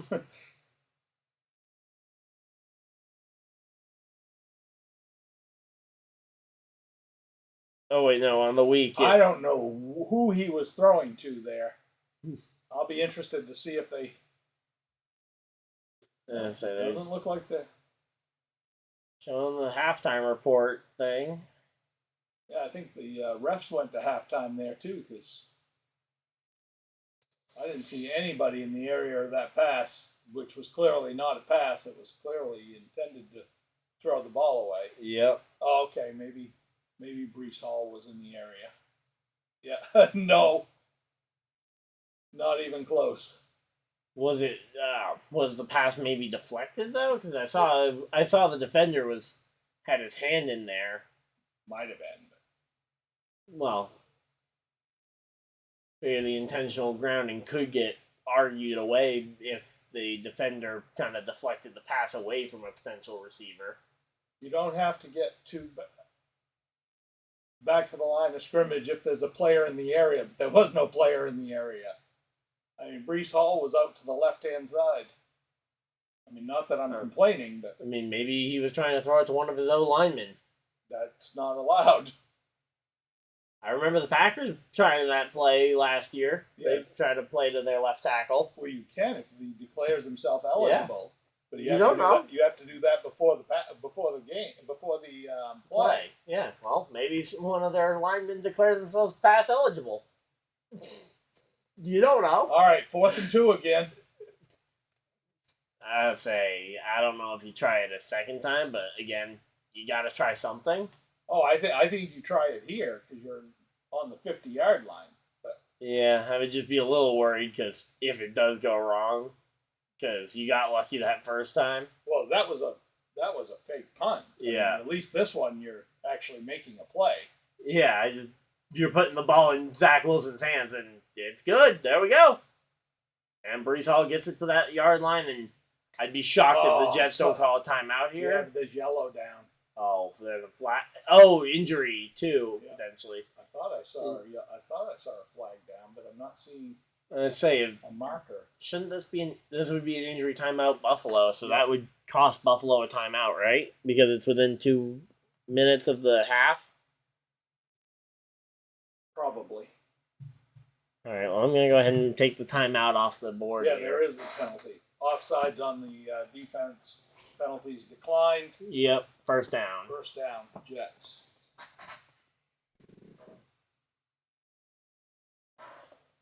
So Thanksgiving Day, we're doing the Commanders and Cowboys in the afternoon, and then I'll be doing the Sunday or the Thursday night game as well. Not sure if he'll be up or if he'll be taking his Thanksgiving nap during that point. I might be taking my Thanksgiving nap during the 4 o'clock game. Fair enough. But yeah, so number 7 for the Bills is down though. Good they went to a side-by-side, though, because at least we can see how he's doing. Yeah. No, that's Taron Johnson there. He's up. Yeah. Went to Weber State. So the 27. He's smiling too. Looks a lot better than that last guy we saw. No, he doesn't. No? No, he's woozy too. Yeah, well. Oh, there's another bill down. Is that another one, or is that the same one again? No, this is a different one. That's Shakir. Number 10. Oh. Khalil Shakir, I think. Oh, and they got the back. Wait, no, why would Khalil Shakir be out there? He's wide receiver. Unless they were preparing, unless that was their special teams unit out there. Johnson's running off the field, so yeah, he's doing okay. Yeah, he's going to the locker room, probably going to get some pain meds and stuff before the half. I was going to say it's halftime. I was going to say it's halftime. He's just done for the first half. But that other one I didn't even see. I couldn't see the jersey number. I saw what looked like a rounded number, so let's see. Who are the players that have zeros in their number? Could have been Taylor Rapp, maybe. Number 20, a safety, would make more sense. Dane Jackson's already off the field wearing number 30. Number 40, Von Miller. I mean, I feel like that would have been a bigger storyline if Von Miller went down, considering he's a big part of that defense. Definitely didn't look like a big guy for a D lineman, for Greg Russo. No, he looked like Wouldn't have been an offensive lineman. No, looked like a back. Yeah, so I would say your most likely bet would be that it was probably Taylor Rapp, the safety, wearing number 20. Again, the wide receiver build could also match, and again, I thought it was 10. But I don't know why a wide receiver would have been on the field. Well, it was a fourth down, so they could have had their special teams unit out there expecting a punt or a field goal attempt. I don't think so. Not on a 4th and 2 with after they already did the fake punt earlier. Yeah, from the 50-yard line, the Jets had to go for that. Yeah. If they were willing to go for it from the 20, from their own 20. Yeah. 24, but still. Those 4 yards can make a big difference. Oh, that's true. That would double the Jets' yardage so far this game. Yep. But, yeah, curious to see what ended up happening. Was it bill-on-bill violence that ended up leading to 2 Bills being injured and no Jets? Well, again, I don't think anyone knew that the other guy was down. Yeah, until number 7 got out the way. Yeah, the cameraman never went to him. Well, I guess we'll have to wait and see after. They didn't go to a side-by-side commercial here. No, they saw the opportunity. Yeah, so no, I was actually looking at these season-long points when I was seeing that Brock Purdy was my most valuable. Right now, Trevor is still my most valuable quarterback on the day. Need Kenneth Walker to start doing something, though, over in Seattle. CeeDee Lamb was my best receiver of the day. No, actually, Jaden Reed on the Packers is my best receiver. And Dalton Kincaid's my best tight end so far. Well, my fantasy isn't working, so. Yep. So again, we're assuming that that's a Bills timeout for the injured players. I would assume. Oh, he's still down. Oh, that is really not good. Yeah, they got the ambulance out on the field. That is really not good. Not just the cart. Oh, and there's DeMar Hamlin in the huddle. I think that's him, if I'm not mistaken. Weird that he's in a sweatshirt, not in a jersey. He didn't suit up last week either, did he? He made the stop in Denver. He made a stop on a play. Okay. Yeah, it was his first stop. Oh, maybe it was this week. They said he wasn't going to be suited up. Yeah. So they got whoever this is. Yeah, that's Rapp. Okay, so he is moving his hands, which is good. Hands and feet. Yeah, safety Taylor Rapp there, number 20. So here, oh. Yeah, so the number 7 basically forced So he just fell down after the play. I mean, it was Bill on Bill. Well, no, actually, it was a Jet sandwich. Yeah, I mean, the one Bill kind of forced the 20-on-20 there. Yeah. Which, I mean, those two numbers coming together, we know isn't. That is a really good sign right there. Yeah. He's wiggling his fingers and making a fist, so. Yeah. But he is being taken off by ambulance. Yeah, definitely not coming back this game. No. We'll have to wait and see for the midweek injury report afterwards, after they get a chance to look them over well. Take the time, get it done right.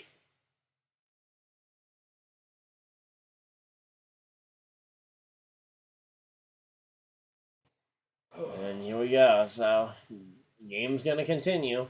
1st and 10 for the Jets from the Buffalo 35. Now, is the Buffalo defense potentially shaken after two of theirs going down? And yeah, they did end up taking that timeout off Buffalo's scoring. Ooh! I mean, that was, assuming that was in, oh yeah, that's Tyler Conklin. That's an eligible receiver that he spiked it at. Got a late hit on Wilson, though, so. Late hit on the quarterback? On the quarterback. Okay, I was going to say, because they do have another Wilson that could have gotten drilled. Yeah, roughing the passer on Ed Oliver there, the defensive tackle, number 91.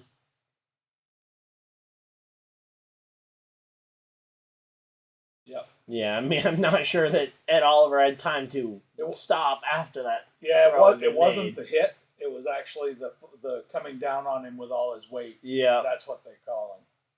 They've the NFL, the referees have been told that's what they want called, is anytime you come down on the quarterback with all your weight, they want that called. Yeah, so 1st and 10 from the 20 here. Drops back, looking for the pass. Gets it to Breece Hall. And Breece Hall, what a great move. There we go. Breece Hall making it. As I breaking some ankles there and making his way through. Yeah, 1st and 10, 1st and goal from the 8. Now, do we see a Jets timeout here to stop the clock? No, 54 seconds. Buffalo timeout. There we go. I knew somebody was throwing a timeout. Just had the wrong team. So here we go. 1st and goal now for the Jets here. And yeah, they've stopped the clock and added a magical second onto the clock. Yep. Probably just a difference as to when the timeout was officially called. Yep.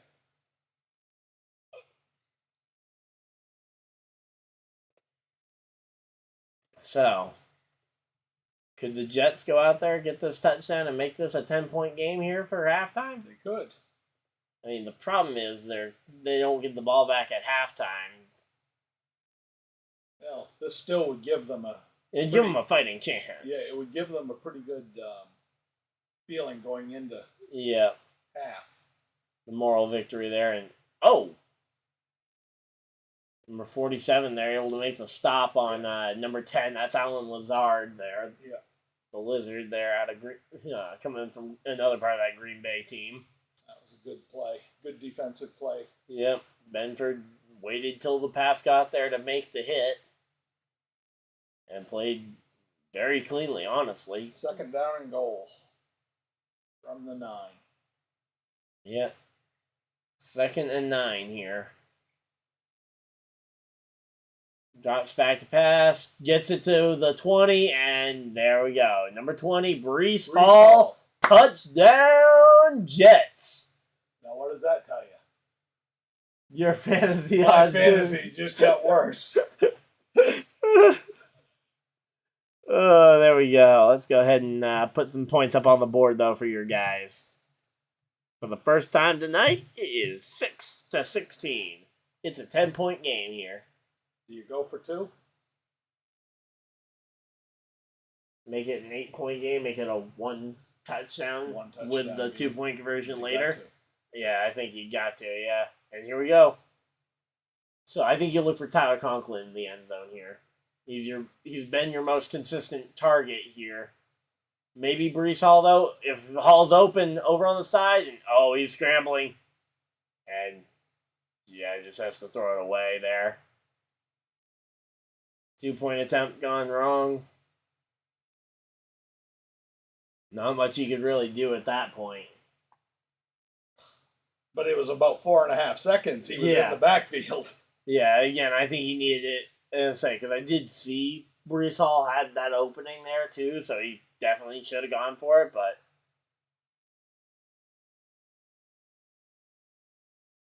So that takes us to the half, doesn't it?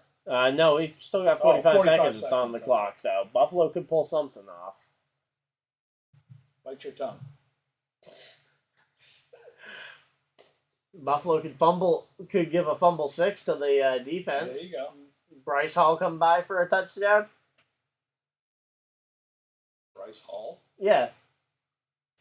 You playing defense now? No, you're thinking Bryce, number 27. Oh, you're killing me here. Or, sorry, number 37. Bryce Hall.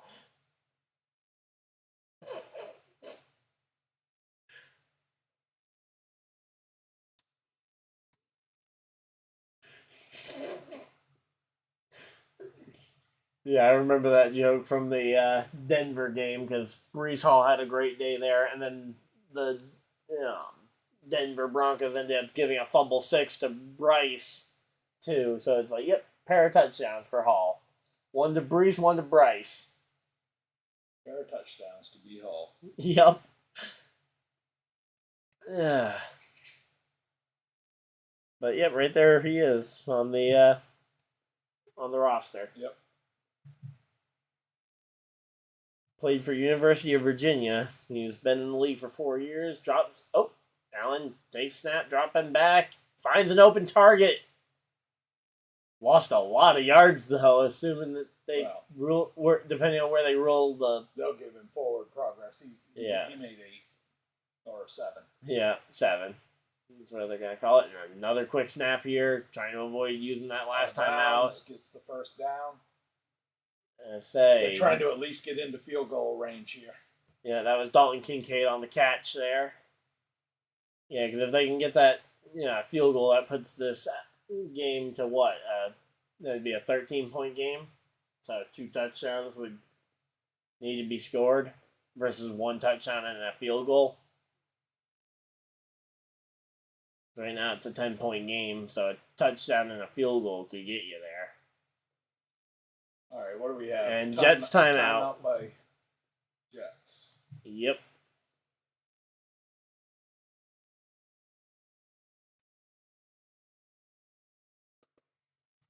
Yeah, when it comes to the layout, by the way, I have it going where the timeouts, I kind of count from the inside out. I don't know if that's how you would do it or not, in terms of ordering them. They do it from right to left. Okay. I do it from inside out. That's how I've been doing them. Yep.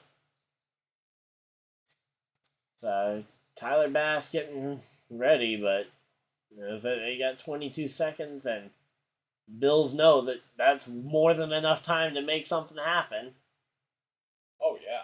I mean, Bills fans, if any fan base knows that 13 seconds is plenty from that AFC. Oh! Jets were offsides. Was it Jets offside or false start on the offense? Jets were offside. Okay.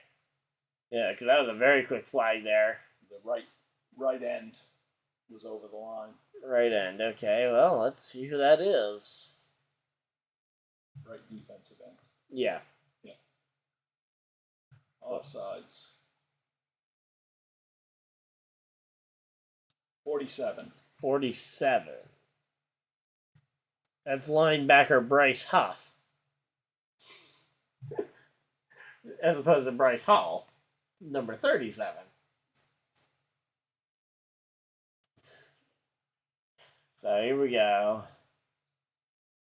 So let's say, is this replay, I'm assuming? Nope. No? This is first and 10 right. from the Oh, 1st and 10 from 1st and 5. There, and they got out of bounds. I just don't know if they got the first down before he went out of bounds there. Because he went out of bounds pretty quick.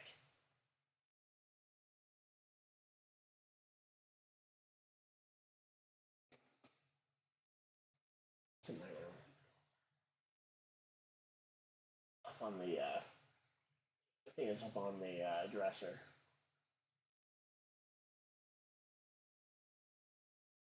Alright, here we go. So 12 seconds. So now it's not enough time for Mahomes to make a comeback against the Bills.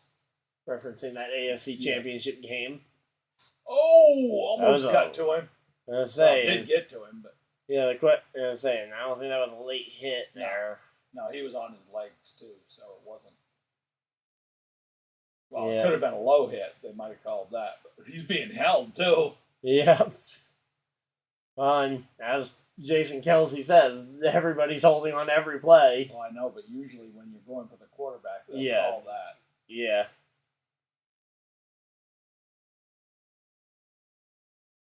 Diggs has 1 catch for 4 yards. Well, that's Saucegardner doing a pretty good job of locking him up, aside from when he holds him. Timeout Buffalo? No, timeout Jets. Oh, timeout Jets. Yeah, Jets calling their 2nd timeout of the day.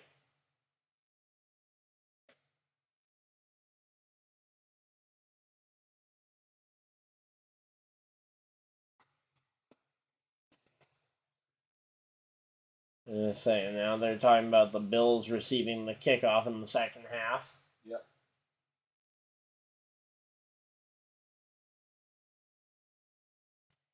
So, it's 3rd and 1 here. Problem is you don't have a lot of time on the clock. I mean, what, do you hand it to Cook and anticipate throwing your final timeout? Because, I mean, you got a lot of yardage you need to go here. I mean, you got Kincaid who could potentially get you some good yardage here, but there's just not a lot of time. And yet, there we go. Allen runs it himself, and they're going to call that timeout with 2 seconds left on the clock. I guarantee this is going to be a Buffalo timeout here. Oh, yeah. If the Jets call this one, they're stupid. Okay, yeah, there we go. Buffalo you called almost it. had me there. What? When you said if the Jets called the timeout, they'd be stupid. But then I realized, no. They're not that stupid. Salah's not stupid. Aggressive, not stupid. Right. All right, so this is where you put all your defensive backs way back. Yep. Because they're not in field goal range, and they got no timeouts to try any. Well, they got no time to try anything. This is gonna be a touchdown goal here, so watch number 13 Gabe Davis and number 14 Diggs here. I would say are their 2 best deep ball receivers. Honestly, I think Davis is usually their target on these deep ball attempts, mainly because most of the focus goes on to Diggs.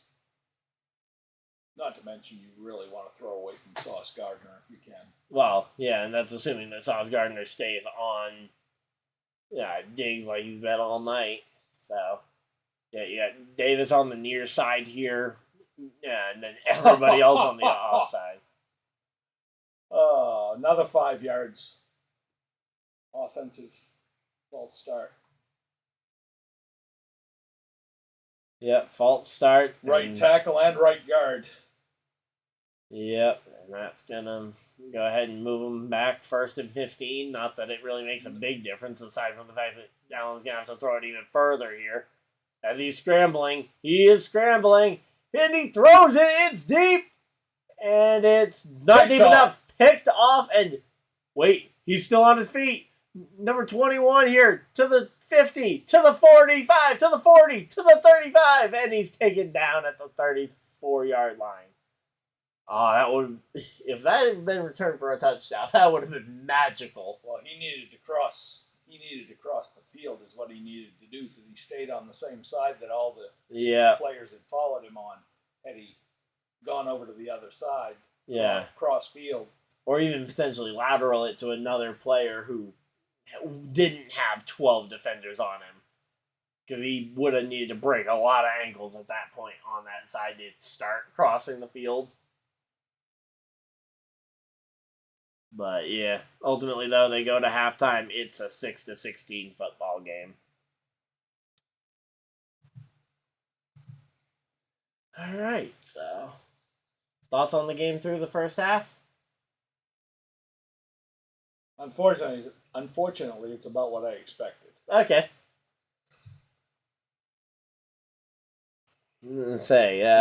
Buccaneers 49ers is just ending their third quarter of play. The 49ers got another touchdown. Seahawks Rams is still a 13-7 football game there. Purdy got another passing touchdown to another different player. Or is it another one to McCaffrey? It's Buccaneers. So let's see. George Kittle catching the touchdown this time for the 49ers here. So yeah, this the Buccaneers defense is just getting shredded apart because this 49ers team has more weapons than Texas.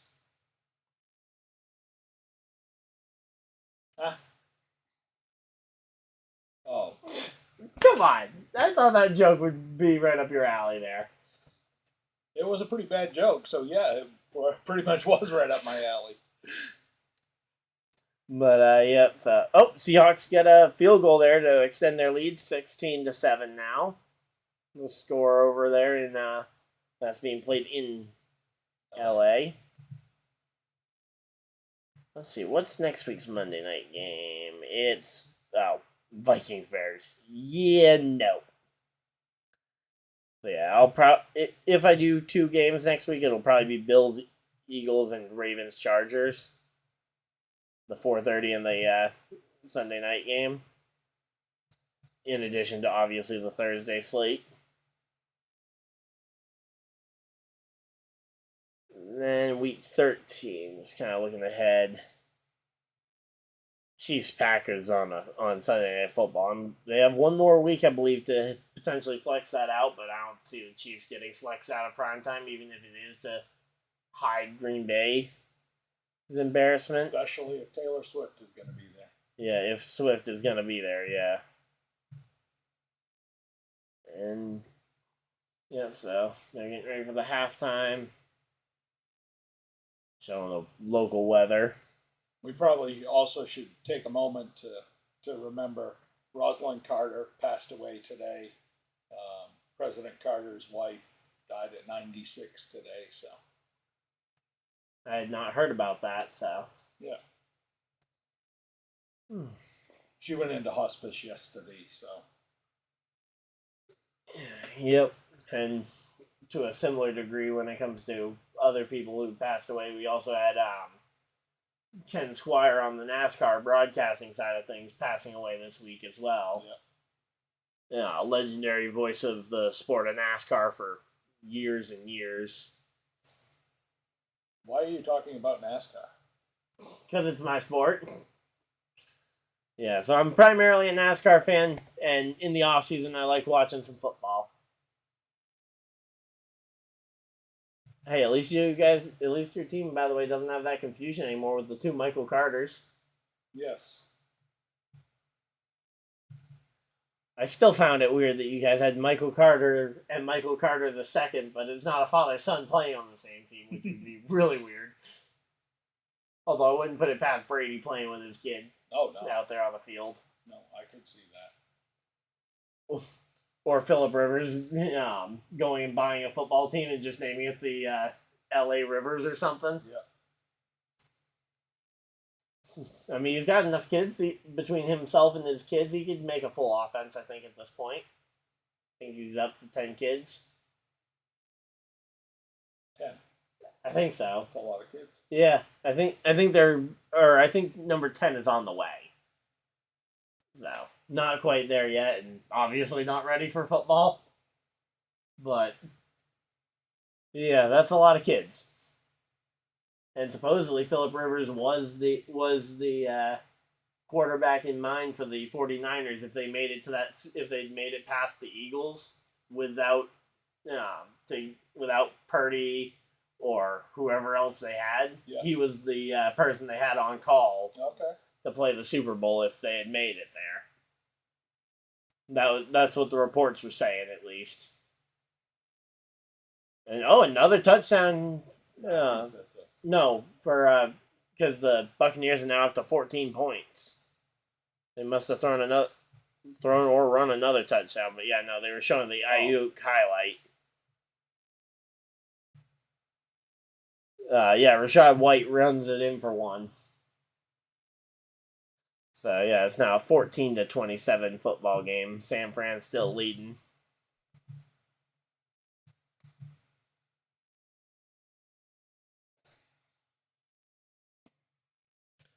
But here we go. Let's see, and then showing some of the highlights from our game that we're watching.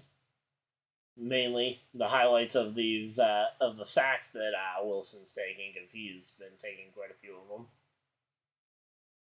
And then there's that interception again.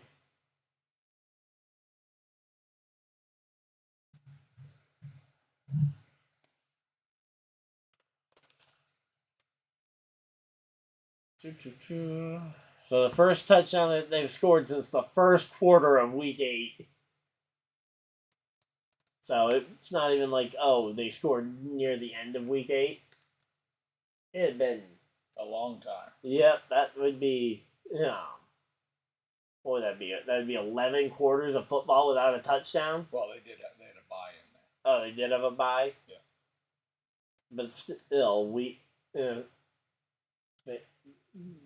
they were on bye for what, Week 9? I think so. Okay.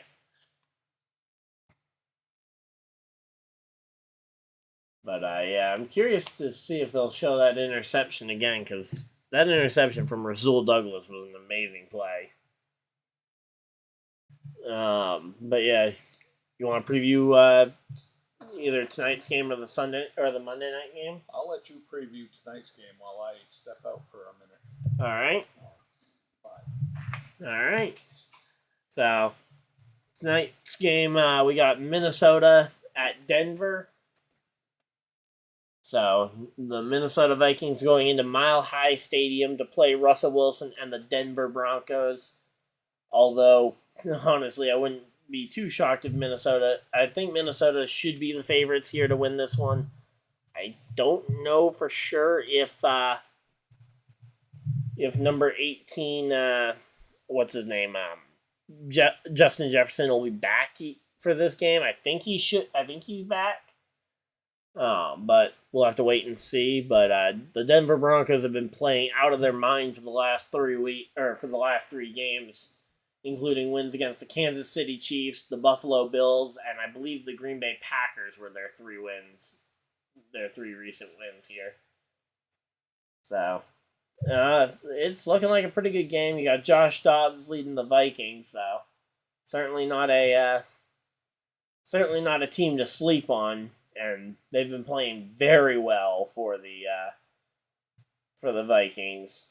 And then taking a quick look at tomorrow night's matchup, it's the one we've all been talking about. It's Eagles, it's Chiefs, and that will be a big game on Monday Night Football here.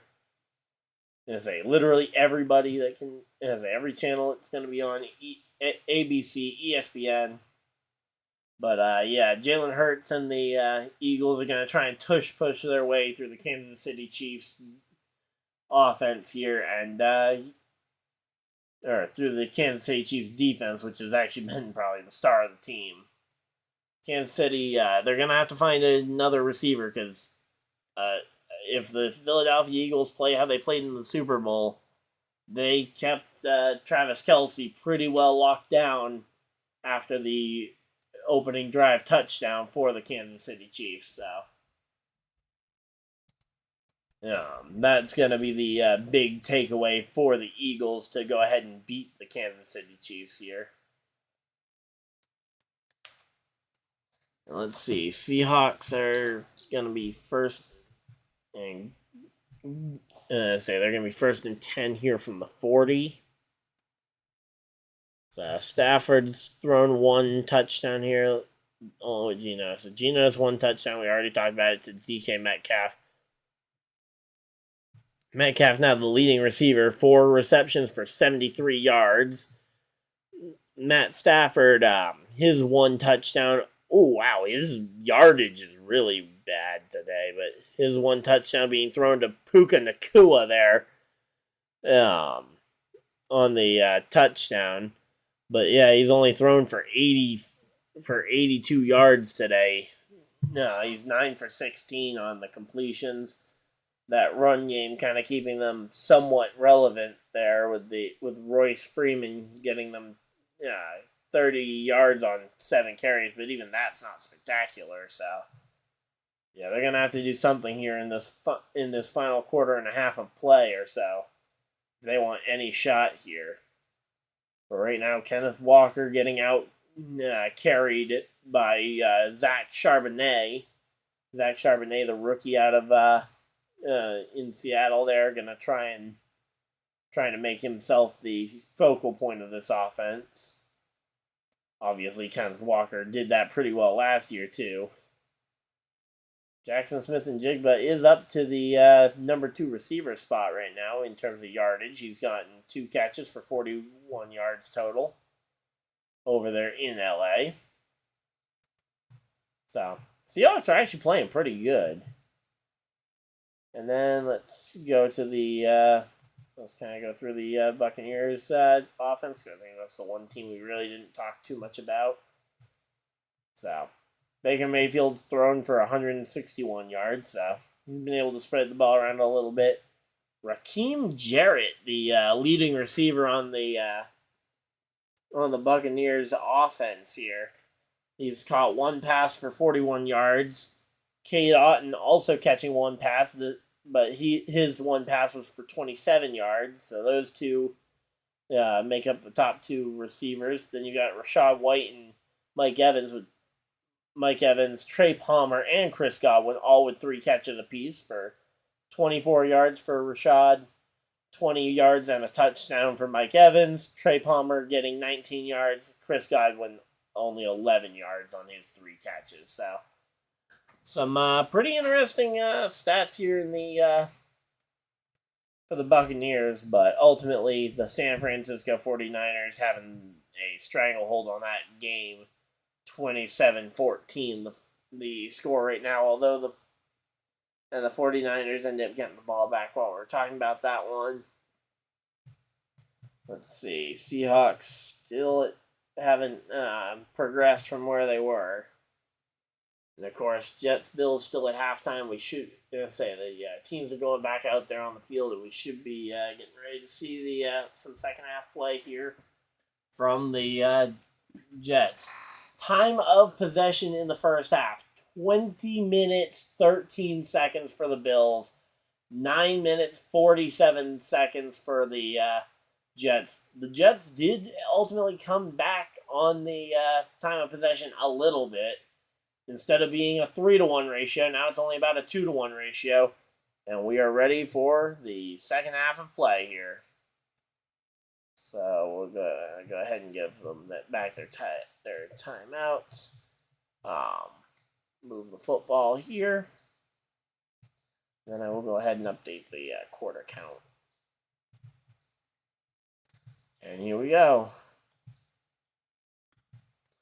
So it's going to be the third quarter of play here, and let's see what's going to end up happening. So Taylor Rapp, so let's see, update here.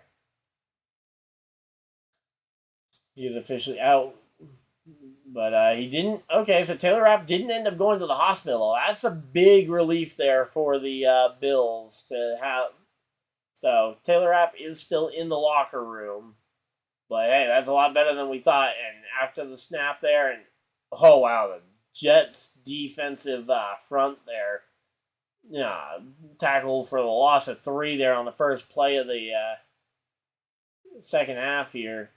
Hand off to James Cook, and he just got taken down for a loss of 3. And that was a long loss of 3 there. So Yeah, that defensive front very much celebrating, and they absolutely deserve it because.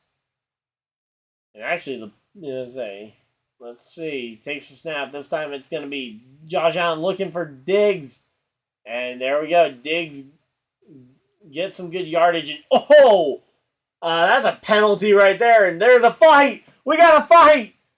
Dalton Kincaid's punching somebody. Sauce Gardner body slammed Stephon Diggs after he absolutely did not need to. I mean, that play, he was stopped already. And now there is a absolute man. So, let's see. There's going to be a ton of penalties all over the place here, but unnecessary roughness, Sauce Gardner is the official flag here, and Diggs beat the original receiver, gets stopped by Gardner, and then Gardner just picks him up and bahums him, and then you had number 70 something from the Bills go in there and start fighting Sauce Gardner, which developed into a absolute mosh pit of players fighting from both teams there. So it'll be 1st and 10 here for the Bills. Bills getting that first down, which is going to be a key here. But, man, you might not want to come back. If it got exciting the second you walked away. We had a big fight. Oh, really? Yeah. Sauce Gardner picked up Stephon Diggs and slammed him. I got an unnecessary roughness penalty there on him. The second and 13 play there. I'm sure they're going to show a replay of it for you. But yeah, talk about a bad time to miss, right? And there we go. Diggs getting another catch and breaking the tackles because Sauce Gardner wasn't on him. And there we go. Those Buffalo Bills fans looking very excited in the grandstands. Yeah, you had Kincaid throwing punches. Sauce Gardner got hit by by Bills number 7, and then there was basically a mosh pit of fighting. So, yep, 12 times. Fun times. Yep. 1st and 10 for the Bills at the Jets 37-yard line. Yeah, something like that. It might be 36, hard to tell. And there we go, run up the middle, and that's going to gain about 4 or 5 yards. Depending on the spot of the ball here. 4. Yep, they're going to call it 4. So, they did update the time of possession, and Jets is starting to go the right way in terms of time of possession. Yeah, that last series of downs helped them a lot. Yeah, it's now 20 minutes to 9 minutes of time of possession, roughly.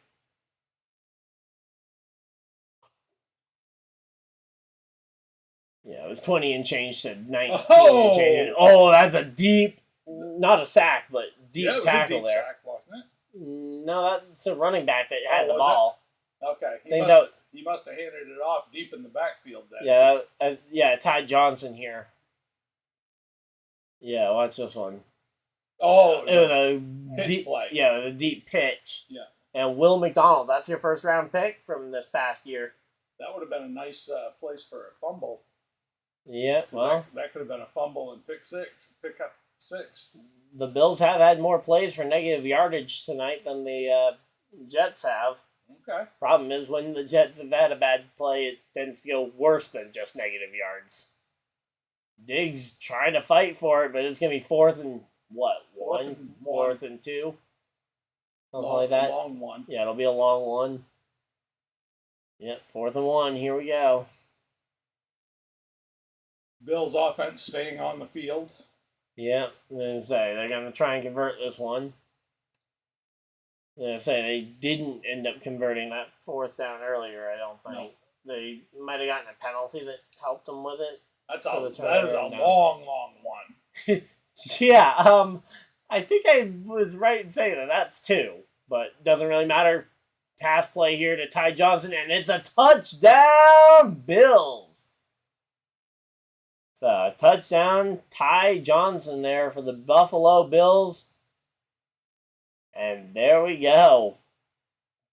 Stephon Diggs kind of looks like he's in shock there. So that's going to be touchdown Buffalo. So it's going to, what's the score then? That's 16 plus 6, so that would be 22 is going to be the score.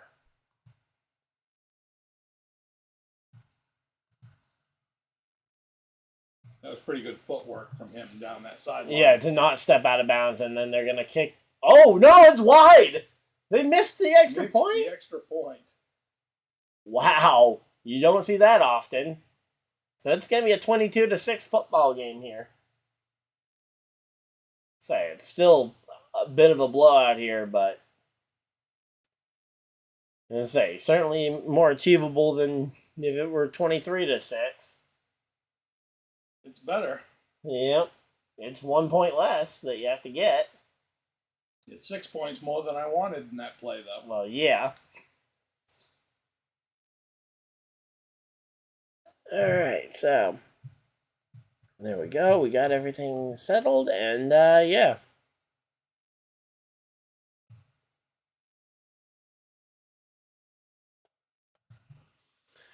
All right. So yeah, now we got an ad for Disney's new movie. Gotta love that. Yep. No, I don't. Yeah, no. It's like, yep, you don't already have enough movies that you can just replay to all the kids. I mean, you've got enough movies to suffice like 12 different childhoods. Well, not to mention they're redoing all the old ones to Well, yeah. make them more woke. Yep. Or more inclusive, I guess you could say, if you want to use a different term. Sure. We'll go with that. If you want to use a different term. You don't necessarily have to use a different term here. So what do we got on the other games? All right, so for the updates on the other games, Seattle and the Rams have kind of just been going back and forth. The Rams' one touchdown was to Puka Nacua. Not sure if that really matters for you. God bless you. But yeah, the Seahawks, their 2 touchdowns so far were to DK Metcalf, and it was, I'm trying to remember who the other touchdown was to. It wasn't a rushing TD. Oh, no, wait, no, they got the 1 touchdown, and they've got a lot of kicking points. Yeah, they've gotten 10 points off their kicker, Jason Myers, in Seattle. So, and then the Buccaneers, they ran it in for a touchdown with Rachaad White, and Baker Mayfield threw one to Mike Evans that we saw happen. Yeah. And then Purdy's throwing 3 touchdowns to Ayuk, Kittle, and McCaffrey, each getting 1. So, yeah. 27-14 in the Niners game, and then 16-7 in the Rams game. As we have the kick, it's going to be out the back of the end zone, brought out to the 25 for the Jets. And here we go.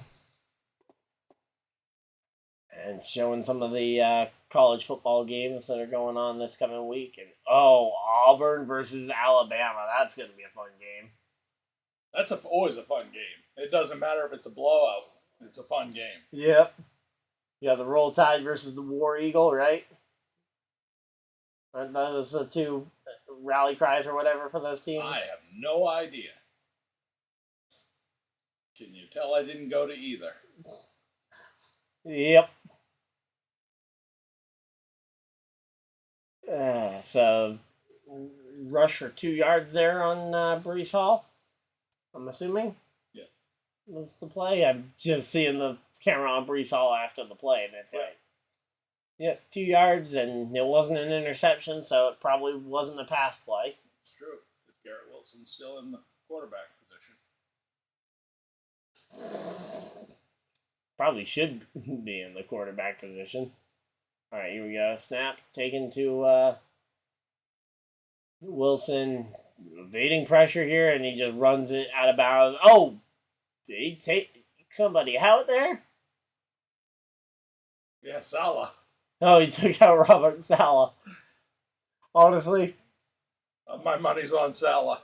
well, here's the question. Here's what you do in the... Yep, that's exactly who he took out. Yep. It actually looks like Salah tackled him.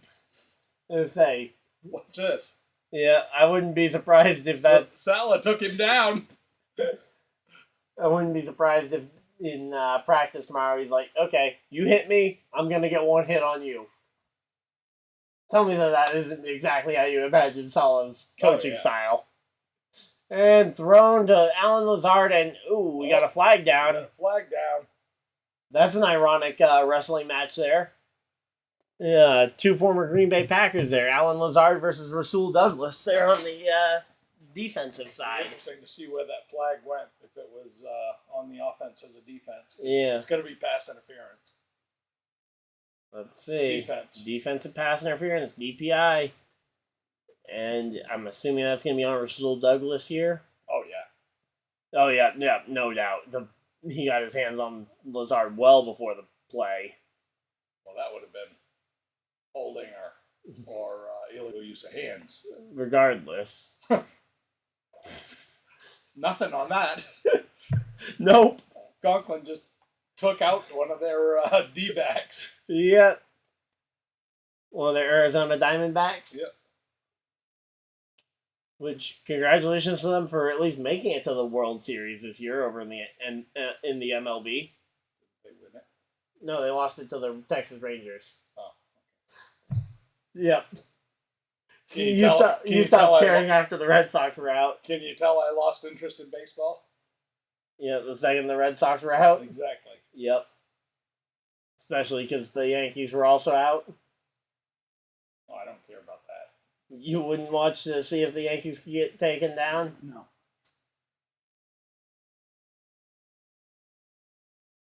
Yep. So yeah, the Texas Rangers got the World Series. First one in their franchise's history as Wilson takes a snap. What the heck was that? Did it bounce off the toe of his shoe? Looked like it bounced off his knee. Well, let's see. Oh, Garrett Wilson lined up on Rasul Douglas, and yeah, that just bounced right off his knee, I think. No, right off his hand. Shoulder pads. Oh, it looked like it bounced right off his hand. No, hit him right in the chest. Could you imagine if that bounced right back into Wilson's hands and he could have thrown it again? That is the first pass from Wilson that hit anyone in the chest, and that's why the guy couldn't control it. Yep. Not used to that. Yeah, they're used to having to make amazing plays to catch his passes. I almost made it back to the line of scrimmage. Yeah, now it's going to be fourth down. What do you do here? Honestly, you got to go for it. I mean, you're down too far, but well, you're at the 41-yard line, so you're close enough to midfield that the turnover on downs isn't terrible-ish. It's still bad. They're going to punt it. Oh, they are lining up the punt. Do you fake the punt here? No. You just punt it away on fourth down. And that is a defeated Jets fan right next to me. Oh, that could be a late hit. Oh. CJ Uzomah was holding up his hands like he tried his best not to hit him. He did. I mean, he did hold up, but he still hit him. Yeah. Well, no flag. Unless they're gonna throw one after the commercial break or review it during the commercial break, though it'd make more sense to announce that you've thrown it at least beforehand. That Breece Hall touchdown killed me. Yep. Your win projection's still at 38%. I know, but I was up 68-32 before that touchdown. Yep. Let's see how my fantasy's doing this week. No. That Garrett Wilson's killing me. Yep. The zero target or the zero completions to him. Yeah. Yep. As I say, Russell Wilson later tonight could be a good QB could be my number one QB potentially. Kenneth Walker, my running back room is what's killing me right now because you had Devon Achane going out in the first quarter of his game. Kenneth Walker's losing time to a guy whose last name sounds like a wine. Zach Charbonnet. Mm. And then you got my wide receiver room, which is probably the deepest thing I've ever seen. Yep. Waddle, Lamb, Watson, Samuel, Thielen, Reed, and Hunter Renfrow. And then you got Dalton Kincaid and Evan Ingram, my top 2 tight ends. Although Isaiah Likely in Baltimore could be an interesting one here, considering that Mark Andrews is now injured, and that's very much a tight end passing team. Yeah. Could see Isaiah Likely really kind of have a breakout couple of games here, while obviously Andrews is out for the season.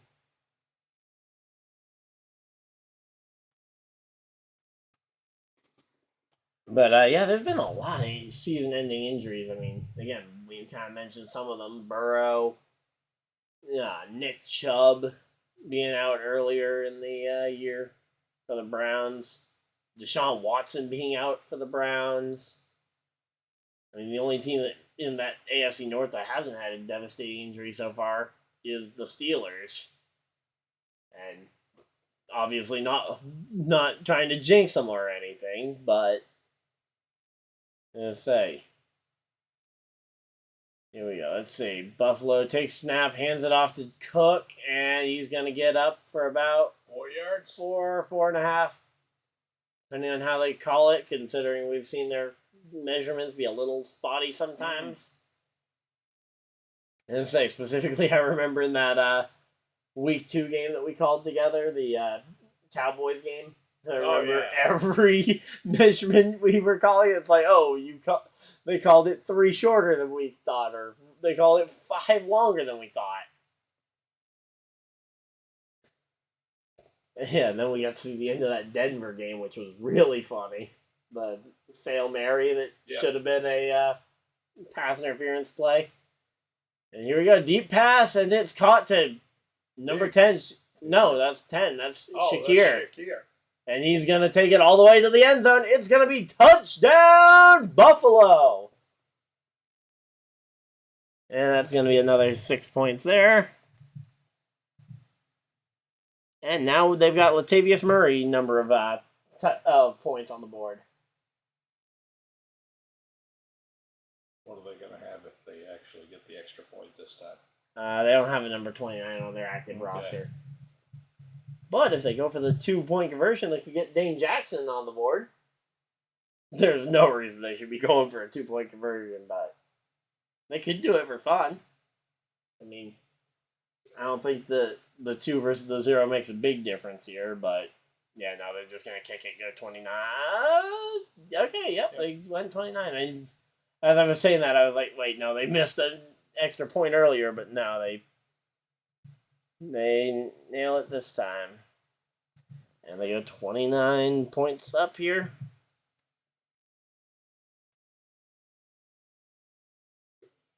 I'm not even sure I could name who 29 on the Jets is, although you guys do actually have a 29. I've highlighted his name over there if you want to try and pronounce that one. Nope. Jarek Bernard Converse, I think, is the name. Yep, trying to quit. Yeah, Jarek Bernard Converse, I think is how you pronounce that one. Oh, he was a rookie out of LSU this year. That's pretty cool. Probably a rookie that no one's probably mentioned all year. But, hey, you know what? Shout out to Jarek for having the number 29 on his jersey. Okay, so what do we think's going to happen here? So, Jets are going to be getting the ball back. I mean, you got to make something happen here. The question is, what do you do? I mean, at this point, I know what I do, but I don't have the purse strings for the Jets. Yep. Have a random fan come out and play quarterback. Yep. Or wonder how much money they could make if they had it out as a as like a thing where you enter into a raffle and one lucky fan gets drawn to be the quarterback for the fourth quarter. How much money do you think you make? As long as I could put Zach Wilson in the stands, I'd be happy. Yep. It would be interesting. I don't think you'd ever see that, especially not in an away game, because you are not going to pick a Buffalo fan to be quarterback for the Jets right now. Why? He might actually throw more interceptions than Zach. I don't think that he could throw more balls to the other team than Zach does. But he might be able to complete them to the defense. Well, that's true because Zach can't throw anything catchable at all. Oh yeah, then there was seeing the ad for Survivor reminded me of the fact that apparently there was a Pokemon controversy that came up during a Survivor episode a couple weeks ago. Lovely. Yep. One of the guys on the show admitted to paying for cheated Pokemon on for tournaments. One of the competitors on Survivor. Okay. Yeah. All right. Keep kickoff deep into the end zone. Bring it out to the 25, and we will have the Jets back on offense for 3 plays. Yeah, 3 and out. But man, I mean, I will say, Shakir did a great job of getting all the defenders to tackle themselves. Like, watch this. And that was on. That was 3 defenders. But it was saucegardner on him. Yeah. Well, saucegardner was the one coming in from the other side of the field. He wasn't the one. Oh, he wasn't. He wasn't the one covering him when the pass got there. He was the third guy that came in and bowled down the other 2. It was number 20-something. Honestly, it might have been Jarek Bernard Converse on them. It was either him or Brandon Eccles on him. So either 26 or 29 was the person covering him. Whitehead was further down the field. The Jets' first play, rushing play, got no yards. 2nd down and 10. Yep. Here we go. And honestly, that looks like it's a long 10 right now. Yeah, it is. Yeah. He not only didn't get any yards, he really really back 6 inches. Yep. Or foot. Drop back, pass, and completes it to, is that Conklin? No, that's number 80. Yeah, that's Conklin. That's Conklin. I was going to say. First down, Jets. Honestly, the shoulder pad number almost looked like 84, not 83. I don't know what number you thought that one might have been. Yep. Here we go. Wilson in shotgun here. Takes snap back. I will say, these shotgun formations seem to work better for him more often than not, giving him that little extra time to potentially look for a pass, but... I thought Breece Hall was going to run himself into a losing situation there. Well, he made 1 yard. Oh, flag on the play. Oh, what's the flag for? Holding offense. Let's say. Well, maybe could have been an ineligible man downfield, honestly, because of the timing of the pass. Let's see what the official call is going to be. Ineligible. Yeah, because it was kind of a pass thrown out of absolute necessity. No idea, not really paying attention to who's downfield at that point.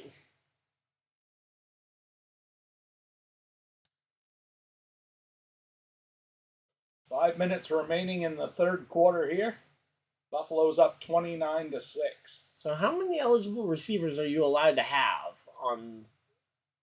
Because otherwise you would have everybody declare if there was no limit. So you have to have 5 men on the offensive line who aren't eligible. Okay, that's it. Those are the men who aren't eligible. Okay. So, like, for example, you could put Zeke and 4 other running backs on the O-line. Oh, yeah. And you could put, say, Jason Kelsey out wide. Yep. Probably would be a stupid play to put him out wide, but it'd be interesting. Now, here we have it. So, yeah,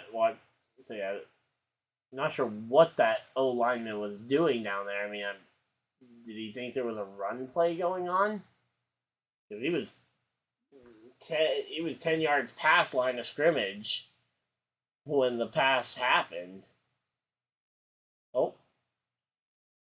And there's another something. I'm going to stop him.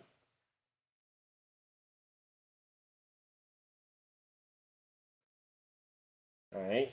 Wilson talking to Conklin here, potentially planning out the next play. Again, those two seem to be a very good duo here. And hey, look, a Jets fan. It's a rare sight, especially out at the game in Buffalo.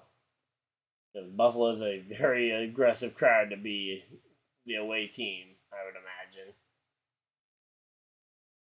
And it's gonna be third down here.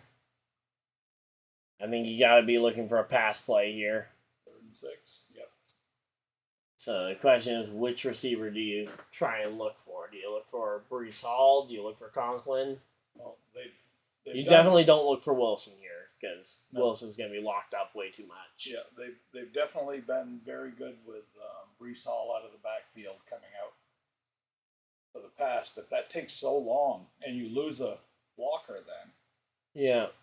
Now, here's an idea. Do you maybe leave Garrett Wilson on the bench? Or you just take a sack and or you stay in the backfield for 20 minutes. I was going to say, because if you take Garrett Wilson off the field and put in one of your other pretty good receivers that you could potentially go with, make him question, okay, who is the number one receiver here to focus down at that point if Wilson isn't on the field? 4.5 seconds. He was in the backfield. Can't do that. Nope. 2.8 seconds. All he has to get that ball off. Yeah, and honestly, it might even be less than that right now. And fair caught there.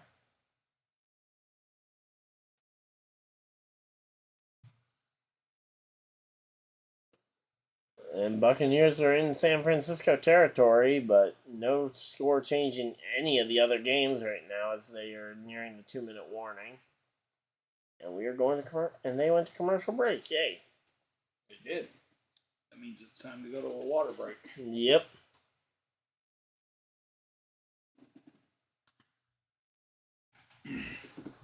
So, yeah. Can't believe my voice is holding out. I'm assuming that there's not much that you think the Jets can really do at this point to turn this game around. Oh, goodness, no.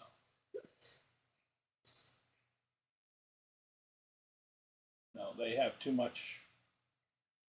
I don't know where the capital is in Zach Wilson at this point, but he's going to be the next quarterback that the Jets throw away and someone else picks up, and he'll be a superstar again. So you mean like Geno last year? Yeah, like Geno last year. Or Sam Darnold backing up Brock Purdy right now at San Fran? Yep.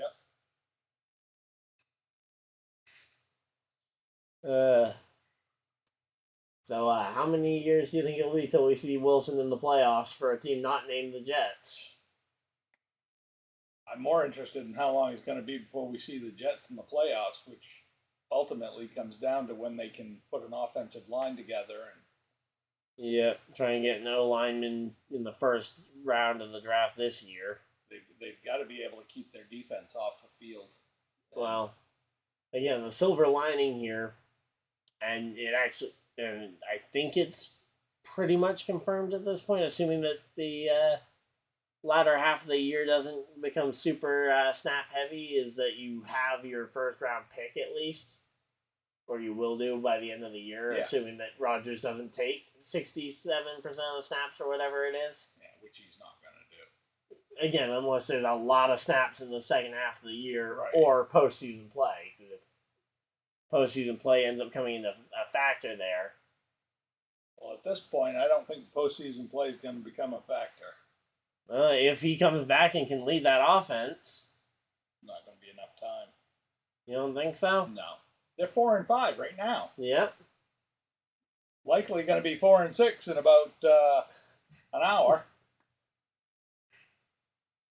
Well, let's see what's going to happen here. Or So, less than an hour. Allen is... Alright, so the ball goes over there. So, they got 3 minutes, 17 seconds here in the... Oh. That was a throwaway. Where's the flag? For what? He had a receiver right there. Yeah, but it didn't get anywhere near the line of scrimmage. Yeah, but he was outside the tackles. Oh, he was outside the tackles. Yep. Just seems so weird to see the ball getting thrown like a tenth of a yard. Looked like about 90% of Mahomes' passes. Except for Hill throwing it backhand.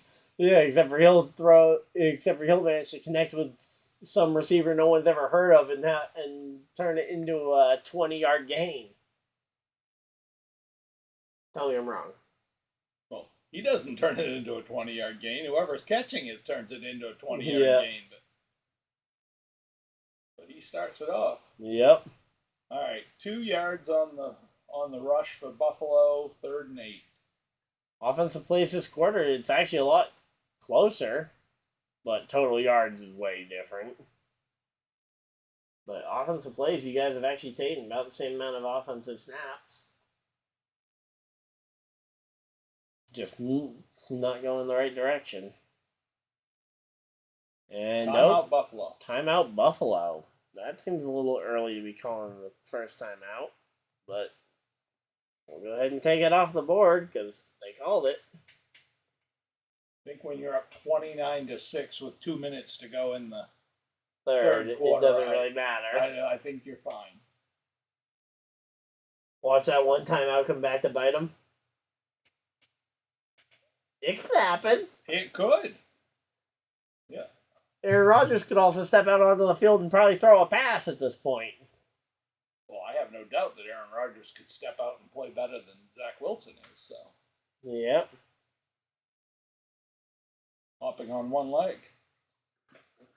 Like what Mahomes did last year in the playoffs. Exactly. All right, here we go. 3rd and 8. All right.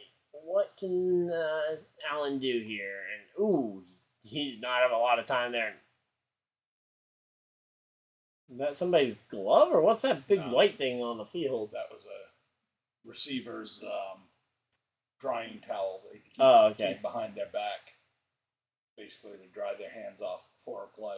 Okay, so they're allowed to dry that off, because I remember week 1 of last year, the ball holder for either a punt or a field goal got a flag for bringing a towel out to dry either the field or the ball.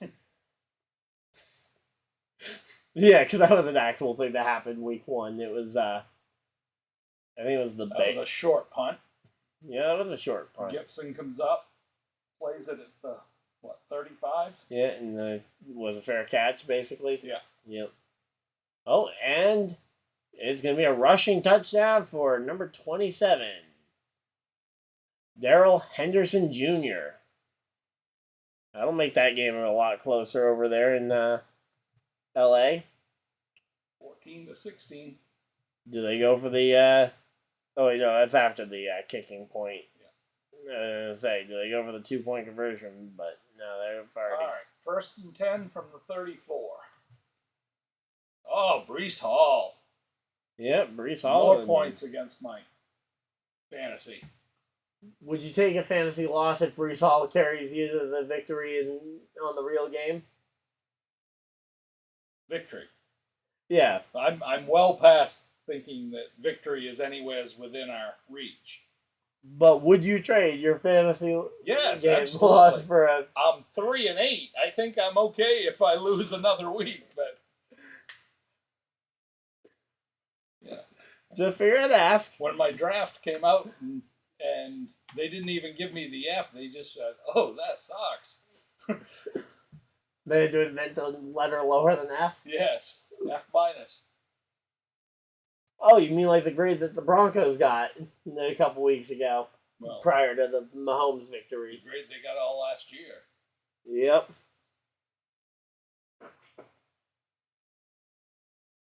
Oh, hey, look, they were just showing an Elijah Moore highlight on the little ticker at the bottom of the screen. Don't you wish you still had him? Well, because we know why he was traded. All right, so that run by Brees Hall got nowhere. So 2nd down and 10. Yep. Yeah, he was traded to free up the number 8 for Rodgers. Not to mention they were bringing in so many receivers anyway. They didn't necessarily need an extra receiver. Sacked 5 times tonight. Oof. That is a lot of sacks. All right, takes a low snap and did not have a lot of time to complete the pass, but he completes it to Conklin there. So they're talking about taking Zach Wilson out here. I wouldn't be surprised.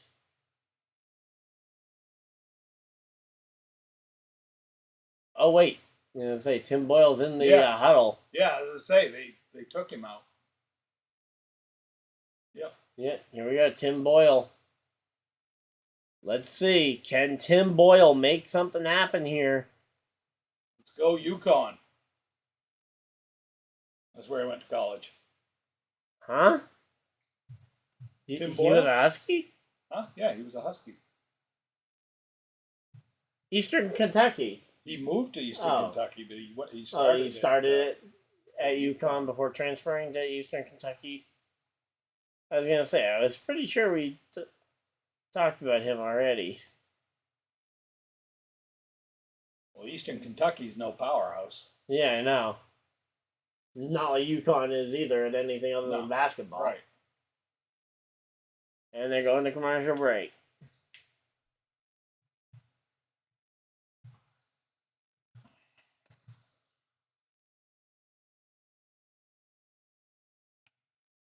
So any idea why Hackett's up in the booth today? Not really sure. I mean, he's usually down on the sidelines. Yeah. Not sure. I mean, maybe they just wanted him away from the players for some reason. Maybe. That makes it kind of difficult when you're going to pull your starting quarterback for your backup. Yeah, to be able to coach them up. Right. I mean, I'm assuming they had the quarterback's coach go over and talk to him, but yeah. And presumably the quarterback's coach has been working with these two, Wilson and Boyle, longer than Hackett, who's been bouncing around ever since he left Green Bay. Yeah.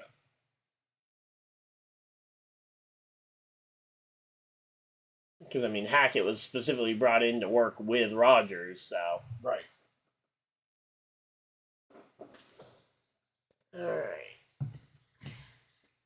So, what do we think is going to happen here? So, I already gave my thoughts on the game later tonight between the Vikings and Broncos. Do you have any thoughts you want to give on that game? I think the Broncos defense is going to win that game. All right. It is being played in Mile High, by the way. Mm-hmm. So,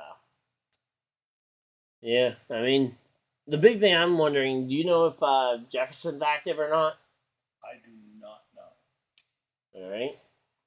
Any chance you can check and see if he's questionable or whatnot? I can. All right.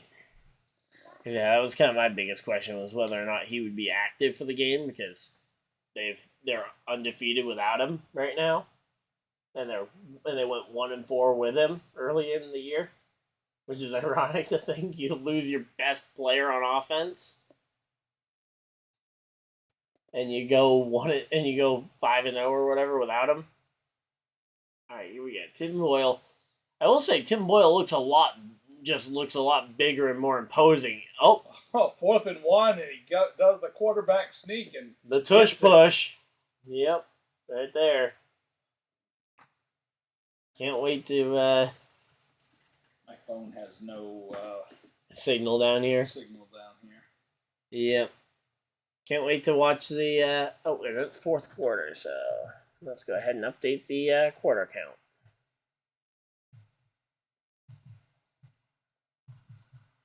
Don't think I'll need the overtime graphic. Although maybe. You never know, right? Yeah. Yeah, really. Not a chance. I mean, there's 2 more games this weekend. I could theoretically end up needing the overtime graphic.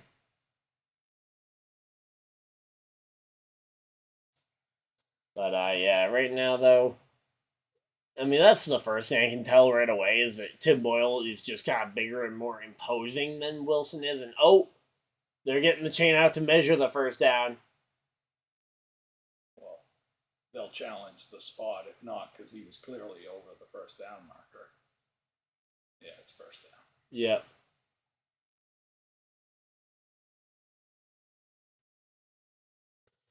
But, yeah. Safe to say, though, that the Philadelphia tush put. How many tush pushes do we think we see on Monday night? Good question. I have no idea. I would be curious to see how far they could get on the tush push if they use it on 1st and 10. Nobody'd be expecting it until they see you line up in formation for it. Oh, no! Fumble! It's a fumble! And the Bills got it. I don't know how they got it. But the Bills got the fumble, and it's going to be to the 10, to the 5, and he's going to step backwards into the end zone as Alan Lazard comes up to give him a hug. Oh, wait. Ruling on the field, completed pass, fumble, recovered by the defense. Player was down by contact.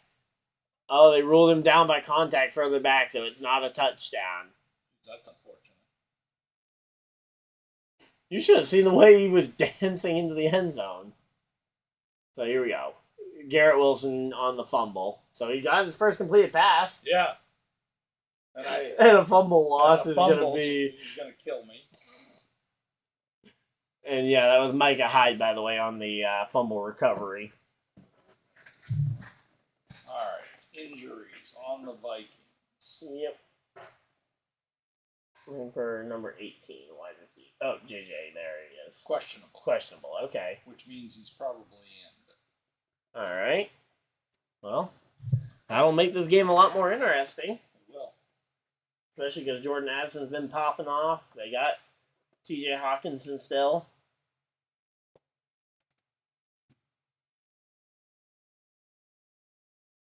So here we go. Let's see. Yeah, so the longest tenured player on your on the Jets is actually your punter at 15 years in the league. Yep. Second place is Randall Cobb at 12 years in the league at wide receiver. Which is impressive that he's stayed in the league that long, considering I feel like most wide receivers don't make it to 12 years in the league. Especially 13 years in the league at 33 years old.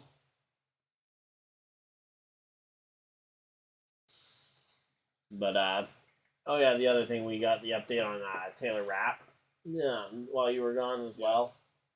He's still in the Bills facilities. He was not transported to a hospital. So okay. That's good news. That is good news.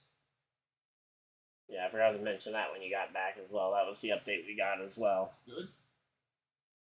Because we got that update, and then we had a fight break out, and it's like, well, the fight took over. So the line on Zach Wilson, he went 7 for 15 for 81 yards, 1 touchdown, 1 interception. All right. So, ultimately, not very good. Well, let's take a look at some of the other games, as we've been doing throughout this evening.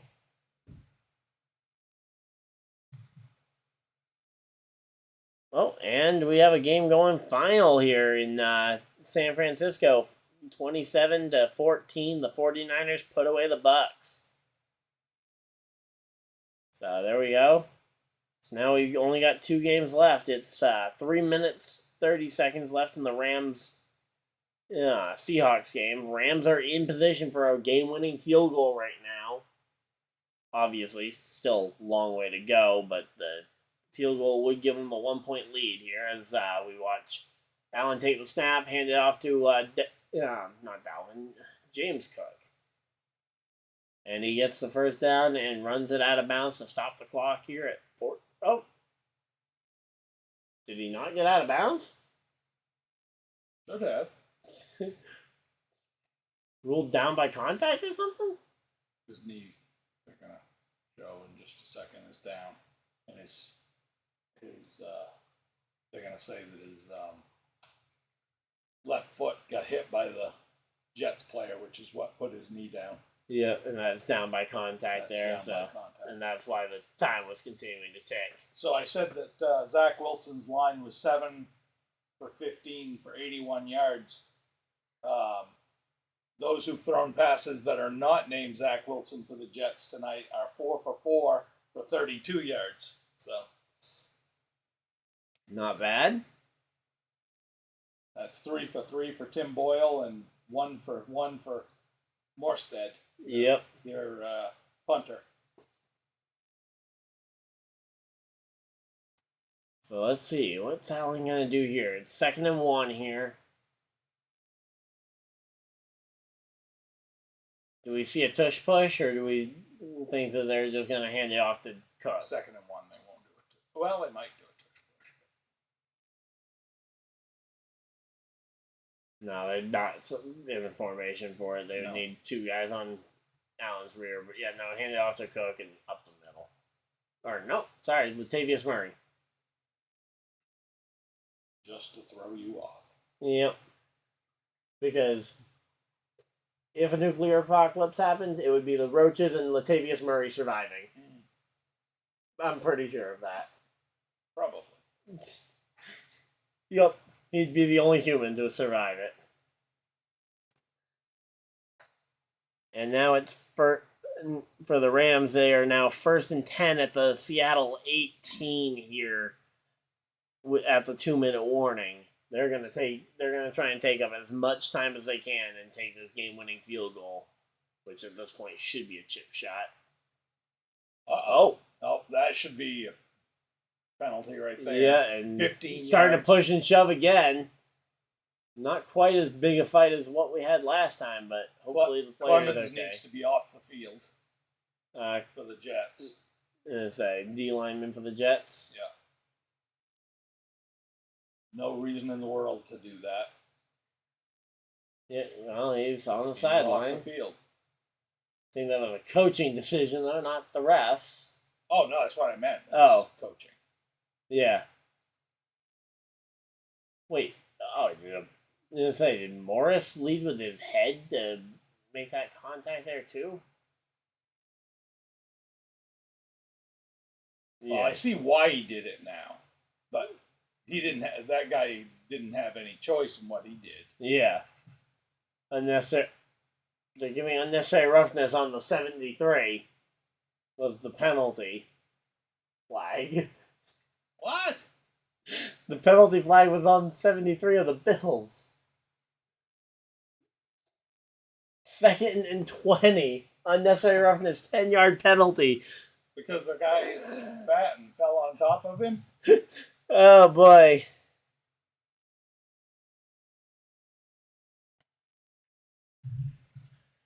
Yeah, I guess so. I guess that's one of those penalty flags you can throw when you're up 29-6. Yep. In the 4th quarter. 3rd and what, 18? Yeah, something like that. 17, 16, something like that. 18. You've been right on tonight. And I'm only like half watching this thing at this point. Okay, so 8 targets for 4 receptions, 27 yards for Diggs. Not bad numbers, although, I mean, especially when you factor in that saucegardner has been the guy covering him 90% of the snaps, although, here we go. Oh, that's a dog pile right there. Is that going to be unnecessary roughness, Jets? Watch this dog pile again. I'm pretty sure this is unnecessary roughness on the Jets. Nope. No? It's on the... It's on the same offensive tackle again. It's like they just want to throw as many flags as they can at him. Well, the guy's as round as he is tall. Yep. I'm not fat shaming, by the way. So are you just saying that they're throwing the flag and whoever it hits gets the penalty, and Maybe. he just happens to be the biggest guy out there? Yeah. So, yep, 4th and 17 here.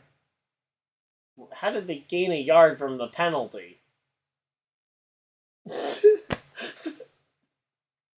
Let me ask. Fair question. And here we go. Getting ready to punt this one away here.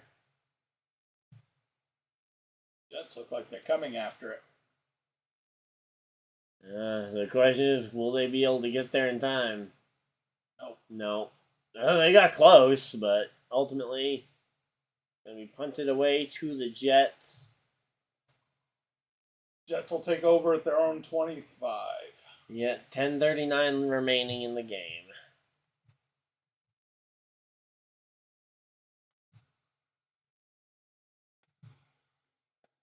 Rams continuing to try and milk the clock, although Seattle still has all 3 timeouts, which is going to make this an interesting one for LA to try and draw out the clock here, because, again, they're trying to leave them with low time left, because they're already at the 14-yard line. So, I mean, the field goal from there should be a pretty easy one, right? The 1 yard line? Line of scrimmage is the 14. Oh, yeah. Yeah. 31-yard field goal? Yeah, so right now, LA is going to try and...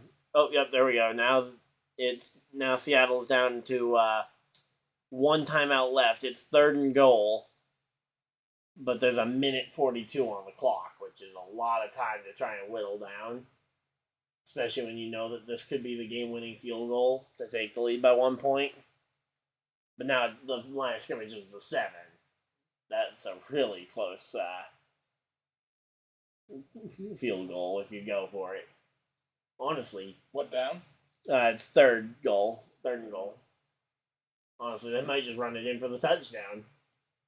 Put the game even more away. Yeah.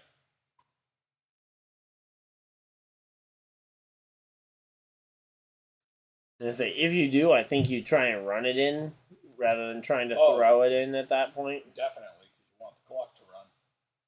Yep. Any timeouts left? 1 for Seattle. Okay, so they would call a timeout.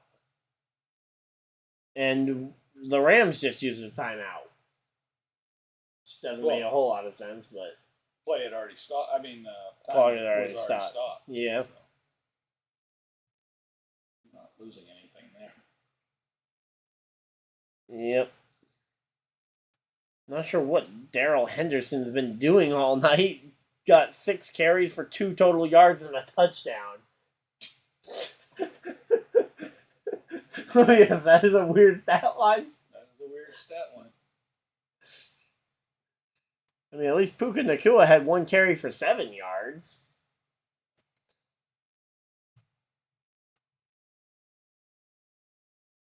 I'm not even sure what position Darrell Henderson Jr. plays. Is he wide receiver?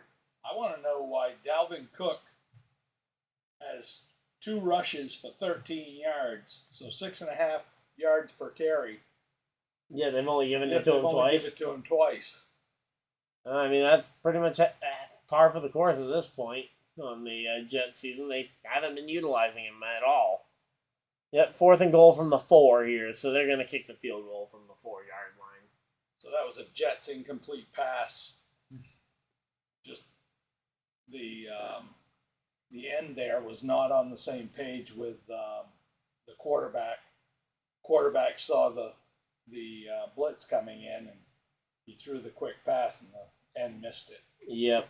I think it was Dalvin Cook was the intended receiver. Yeah. Okay. Ooh, that was a high snap. Yeah, it was a high snap, but... Okay, is it near as tipped and picked? Yep, that was intercepted. Are you kidding me? I mean, good job on the Buffalo team here. That one can't be blamed on Boyle. Absolutely not. But, yeah. I mean, I will say, though, it just mirrors that O-line playing way better now that they're protecting someone that isn't Zach Wilson. Because he seemed to have a lot of time in that pocket. Oh, that's got to be called back. You think so? Yeah, that's not a touchdown. I mean, not a interception. Because he bobbled it, but he never really seemed to lose a ton of control. He lost control, and the ball hit the tip of the ball hit. It did hit this. It did hit the field, which gave him control back. Okay, so that should be reviewed or not. Okay, they're gonna show it again, so maybe. All right, let's see. Watching the tip. Yeah, that definitely. Yeah. It definitely the tip touched of the ball it. definitely hit and came back up into his arms because of it. Let's see. What's the call gonna be? You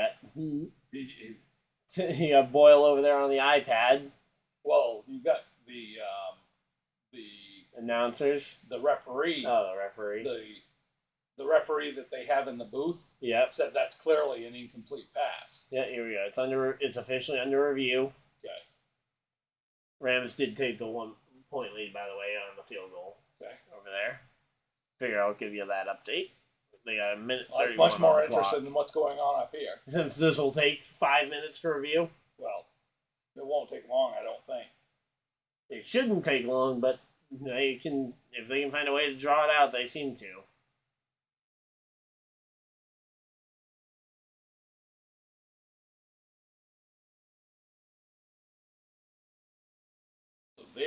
Right there is where it came back up. And honestly, I don't think he ever actually had control beforehand. So here we go, and it's clearly an incomplete. Yeah, they're talking with the. And here we go. Rolling on the field, it's going to be an incomplete pass. And the Jets survive that one. Call overturned. It's going to be, what, 3rd or 4th down Jets?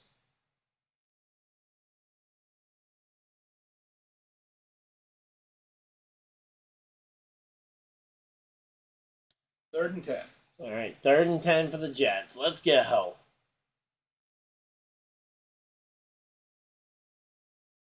And somebody's explaining to Zach Wilson what happened, I guess. I'm not sure who the guy on the side there is in the beanie. Me either.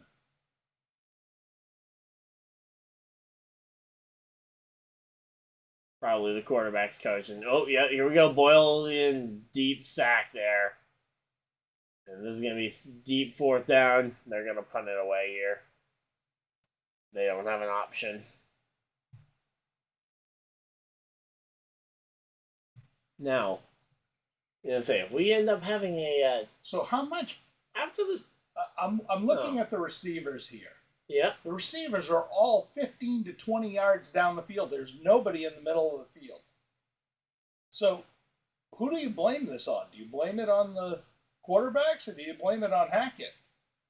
Yeah, on the coaching. Or do you blame it on the receivers for possibly not running the route that they're supposed to? I mean, because that's also very possible. I can't imagine that all the receivers... No, but the 1 or 2 that are supposed to run that middle route, not doing it.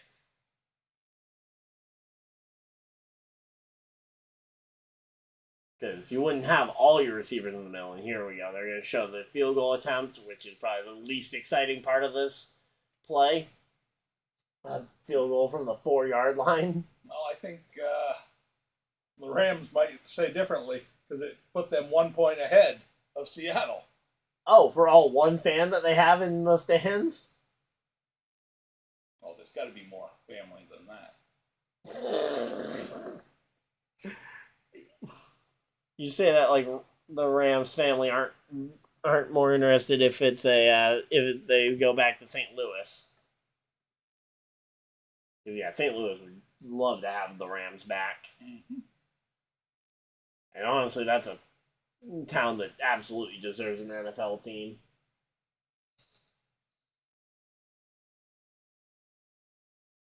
So here we go. So now it's 42 seconds left in that Seahawks game. I would love to be able to flip over to that one and just see what's happening. But unfortunately, we don't get the choice of what CBS wants to show us. CBS will show us what it wants to show us, which is right now Lions highlights, and now 2nd and 6 for the Bills. Takes a snap, and this is all going to be ground game. Yep, they're just trying to run down the clock here. Which, granted, 8 minutes of clock is going to be tough. So if the Jets can manage to make the stop here, it's 3rd and 2. I mean, that's not a guarantee to stop it, but I'll start working on the stream stuff for for the next stream if you want to handle commentary here. Sure. So it's 3rd and 2 from the 47-yard line, and there's a first down for the Bills. Up to the Jets' 38-yard line.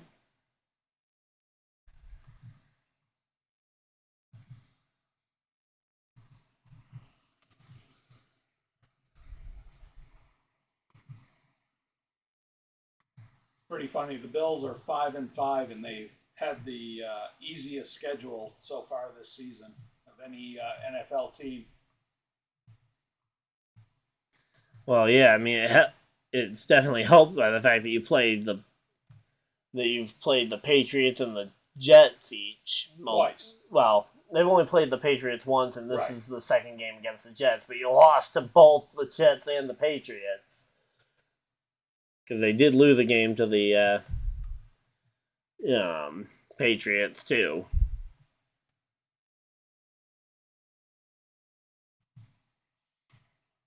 All right, 3rd down and 4 here for the Buffalo Bills. Let's see if they can punch this one over or if they're going to have to go for a field goal here. 2nd and 4. Okay, so they got a little bit of distance, but they got 2 downs to get there. I thought it was 3rd. Nope. You got a yard. It's going to be 3rd and 3. Yep. This one's getting chippy, though. Yep. Well, I mean, they've already had 2 fights tonight, so, I mean, I wouldn't be surprised.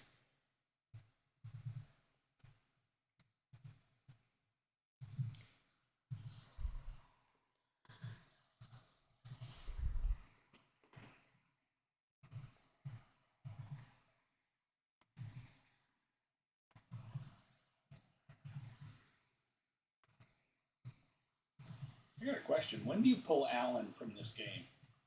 Allen Lazard? No. Oh. Oh, Josh Allen? Josh Allen. Oh. Yep, there's another fight. Especially with the amount of fights going on right now, I would have pulled him 20 minutes ago, probably.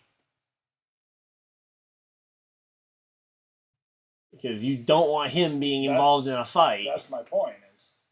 Like after that last fight that you mentioned, that would have been probably the moment to pull him, because it's like, okay, clearly the defense wants to fight, and you don't want him involved. It doesn't make a whole lot of sense to me to leave him out there, especially when this game is pretty well won anyway. Especially if well. Yeah, it's won. There's no pretty well. Trust me. If they were to put in Zach Wilson as the backup quarterback for the Bills, he could find a way to blow it. Tell me I'm wrong. No. Because, I'm exactly right there. And here we go, 4th and 3, and they're going to go for it? No way. Jets are calling a timeout, it looks like. Yeah, Jets calling a timeout here. It's their first time out of the half. Also, yeah, that timeout's not coming back to bite the Bills in the butt.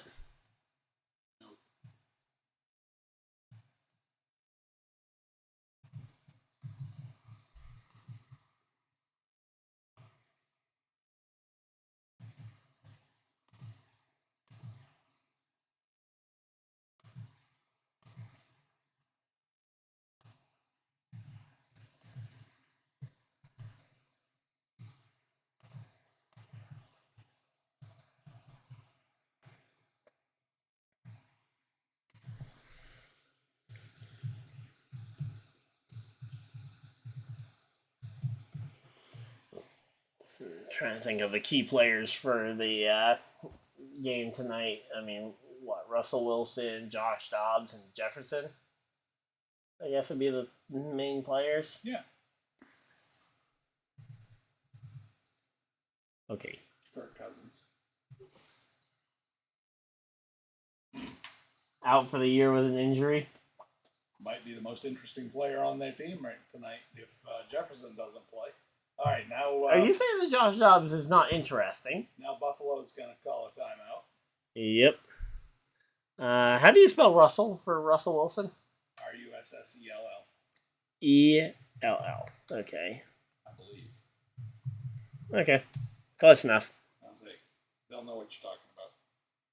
Yeah, well, the problem is I'm putting this in for the tags for the search engine, which spelling actually does matter. It does actually matter.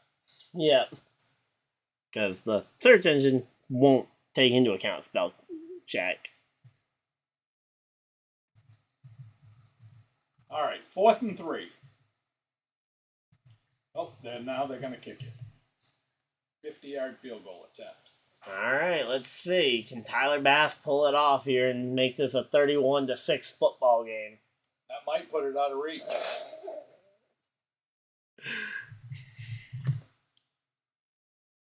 He missed an extra point, but this one is straight down the pipe for a 50-yard field goal. Oh, and by the way, I was wrong. It's a 32-point game. Or 32 points is what the score ends up being here. 32. So that, who would that be on their team? They don't have a number 32 either on their team.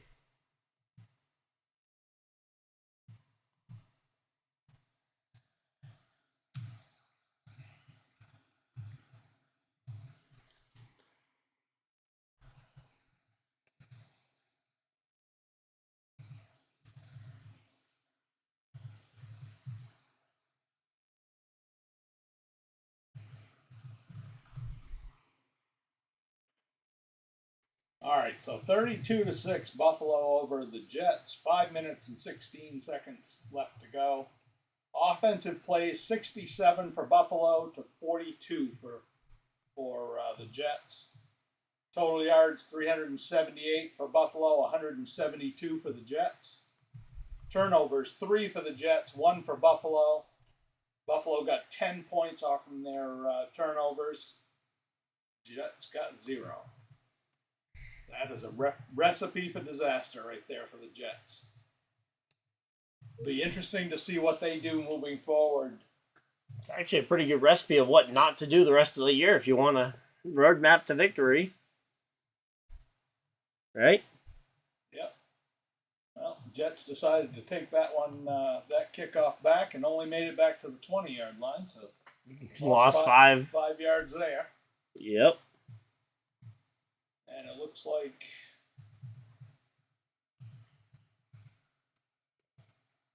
Boyle's going to be back behind center, so looks like he's going to finish this game off for the Jets at quarterback. Zach Wilson's done for the day, it appears.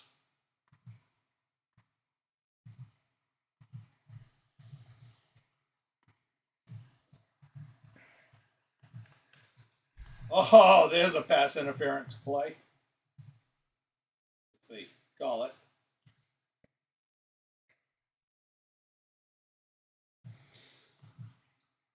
Maybe they just got their feet tangled, but.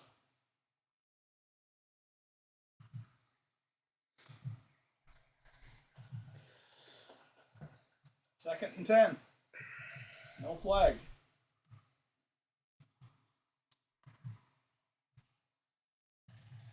Garrett Wilson just got run over by a D-back and no flag. no flag. Oh, but we got who's that? Who's 25? Oh, that's Israel Akinbakin. Akinbakin. However you want to pronounce that name there. Well, he just ran for 12 yards and first down.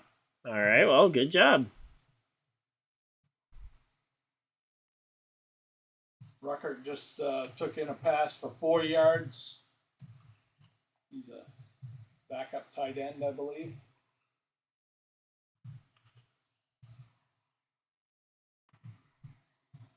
Or 3 yards, I guess. 2nd and 7. From the Jets' 34-yard line. Boyle back to pass. Pass over the middle. Looks like Ruckert again. Picks up 4 yards. So it should be 3rd down and 3. And it is.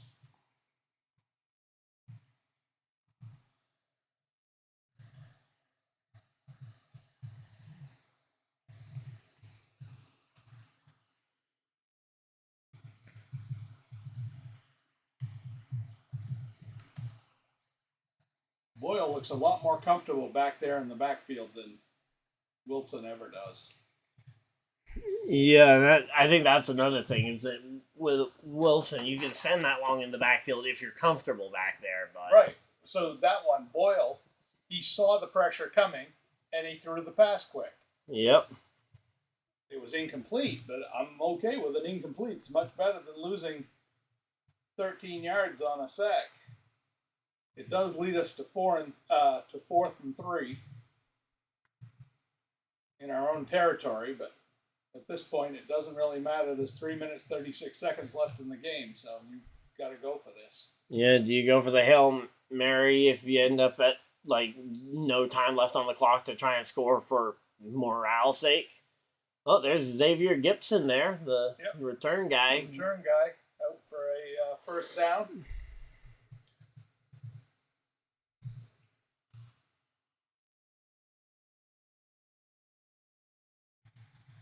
Jets in the hurry-up offense.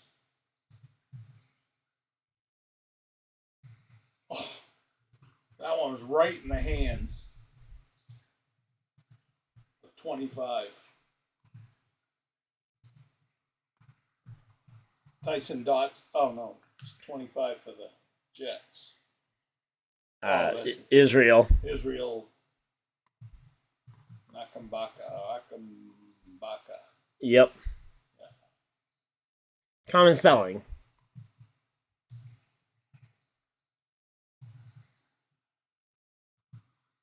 Second down and 10. Short pass. Picks up 6 yards, so it'll be 3rd down and 4 from 3rd down and 5.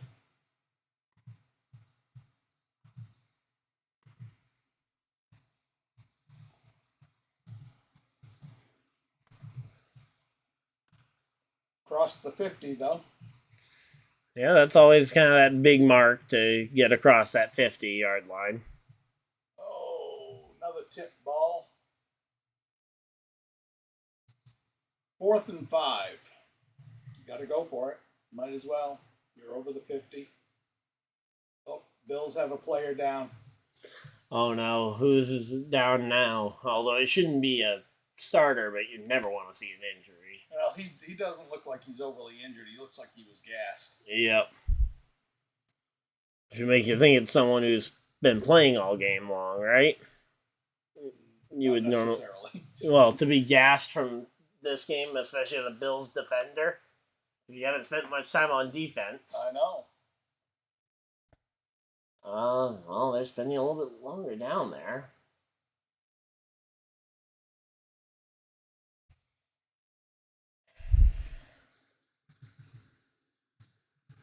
Yeah, he's okay.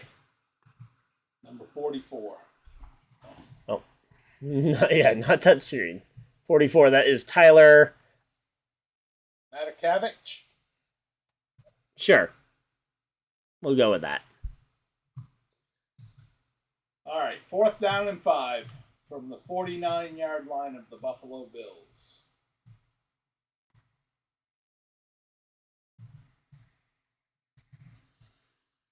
Tim Boyle, he definitely looks like he has confidence out there. So Exactly. That was the big thing I noticed, was that he looks a lot more confident. Also, is he, like, significantly taller than him, too? I would say so. He's got 2 inches on him. Zach Wilson 6'2", Tim Boyle 6'4". And he just threw an interception. And that interception, well, I guess it won't technically end the game because it's No. 2.5 minutes 2.5 left, minutes to but go. I guess I'm just so used to seeing interceptions to end games because I've been watching a lot of Packers football to see how Jordan Love is going to look. Yeah. And we've seen a lot of those. No, What? Do that. What do you need? Go up a little bit. Yep. No, on the other side. Oh, on the Bills. Yeah. See who the interceptor was. What number? 31. Rasul Douglas. Rasul Douglas. Yep. Former Packer. He got traded at the trade deadline for a bag of chips. Yeah.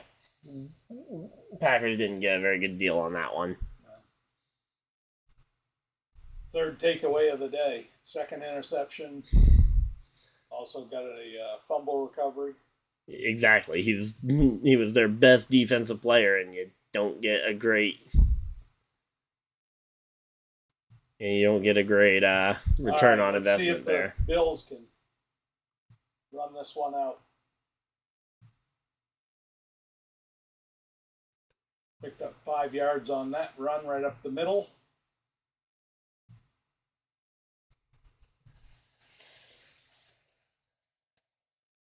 Yeah, and again, the big thing here is just get the first down. That was by Ty Johnson. Yep. As opposed to T.Y. Johnson. However you want to call him.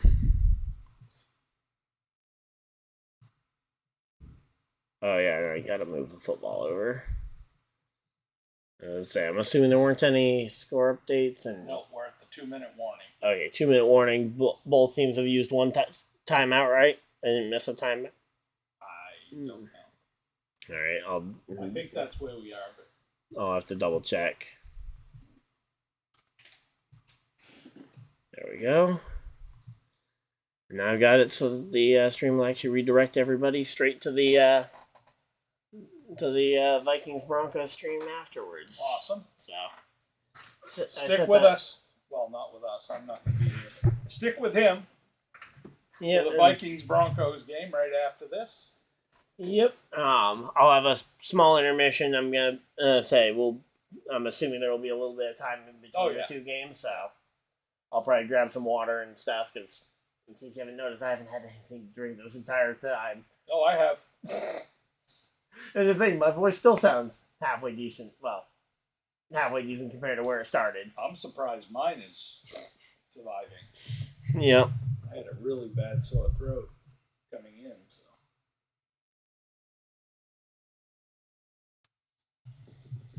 I've been sucking down the throat lozenges. Yep. So there we go. We're all set. Why are we frozen over there? I went and hit pause because if it's playing, it potentially lags the stream a little bit. Okay. Hence why we'd been paused over here on the. Well, I haven't noticed. Yeah. You had something else up there the whole time. Yeah, because I've had the live editing feed, so I can go back and forth with the edits. Yep.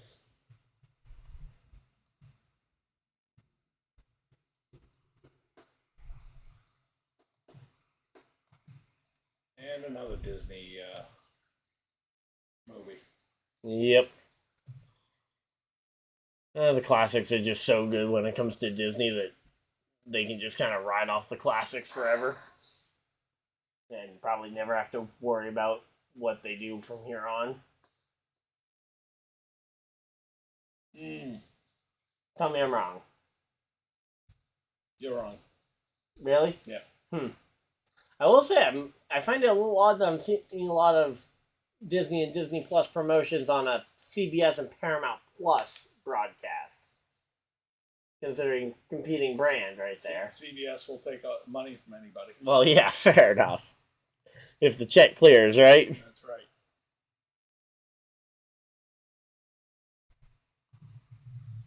Well, there's a 18-yard pickup on a run right up the middle. And that'll be a first down and probably enough to convert the... I think if the stream goes back to the game, we'll see that there's actually not enough time that now that Buffalo can just take knees the rest of the way.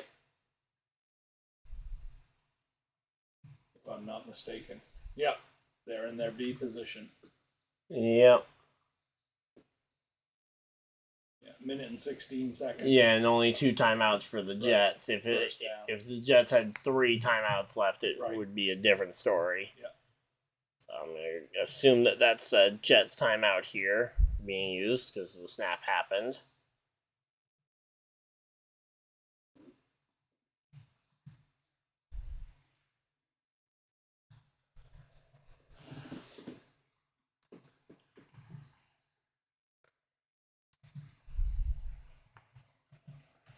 Alright, here we go.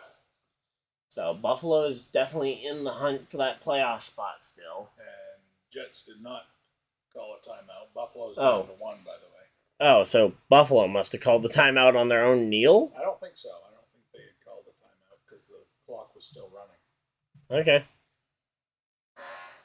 And Jets are just going to let this game go, it looks like? Yeah, they didn't call a timeout. So. Yeah.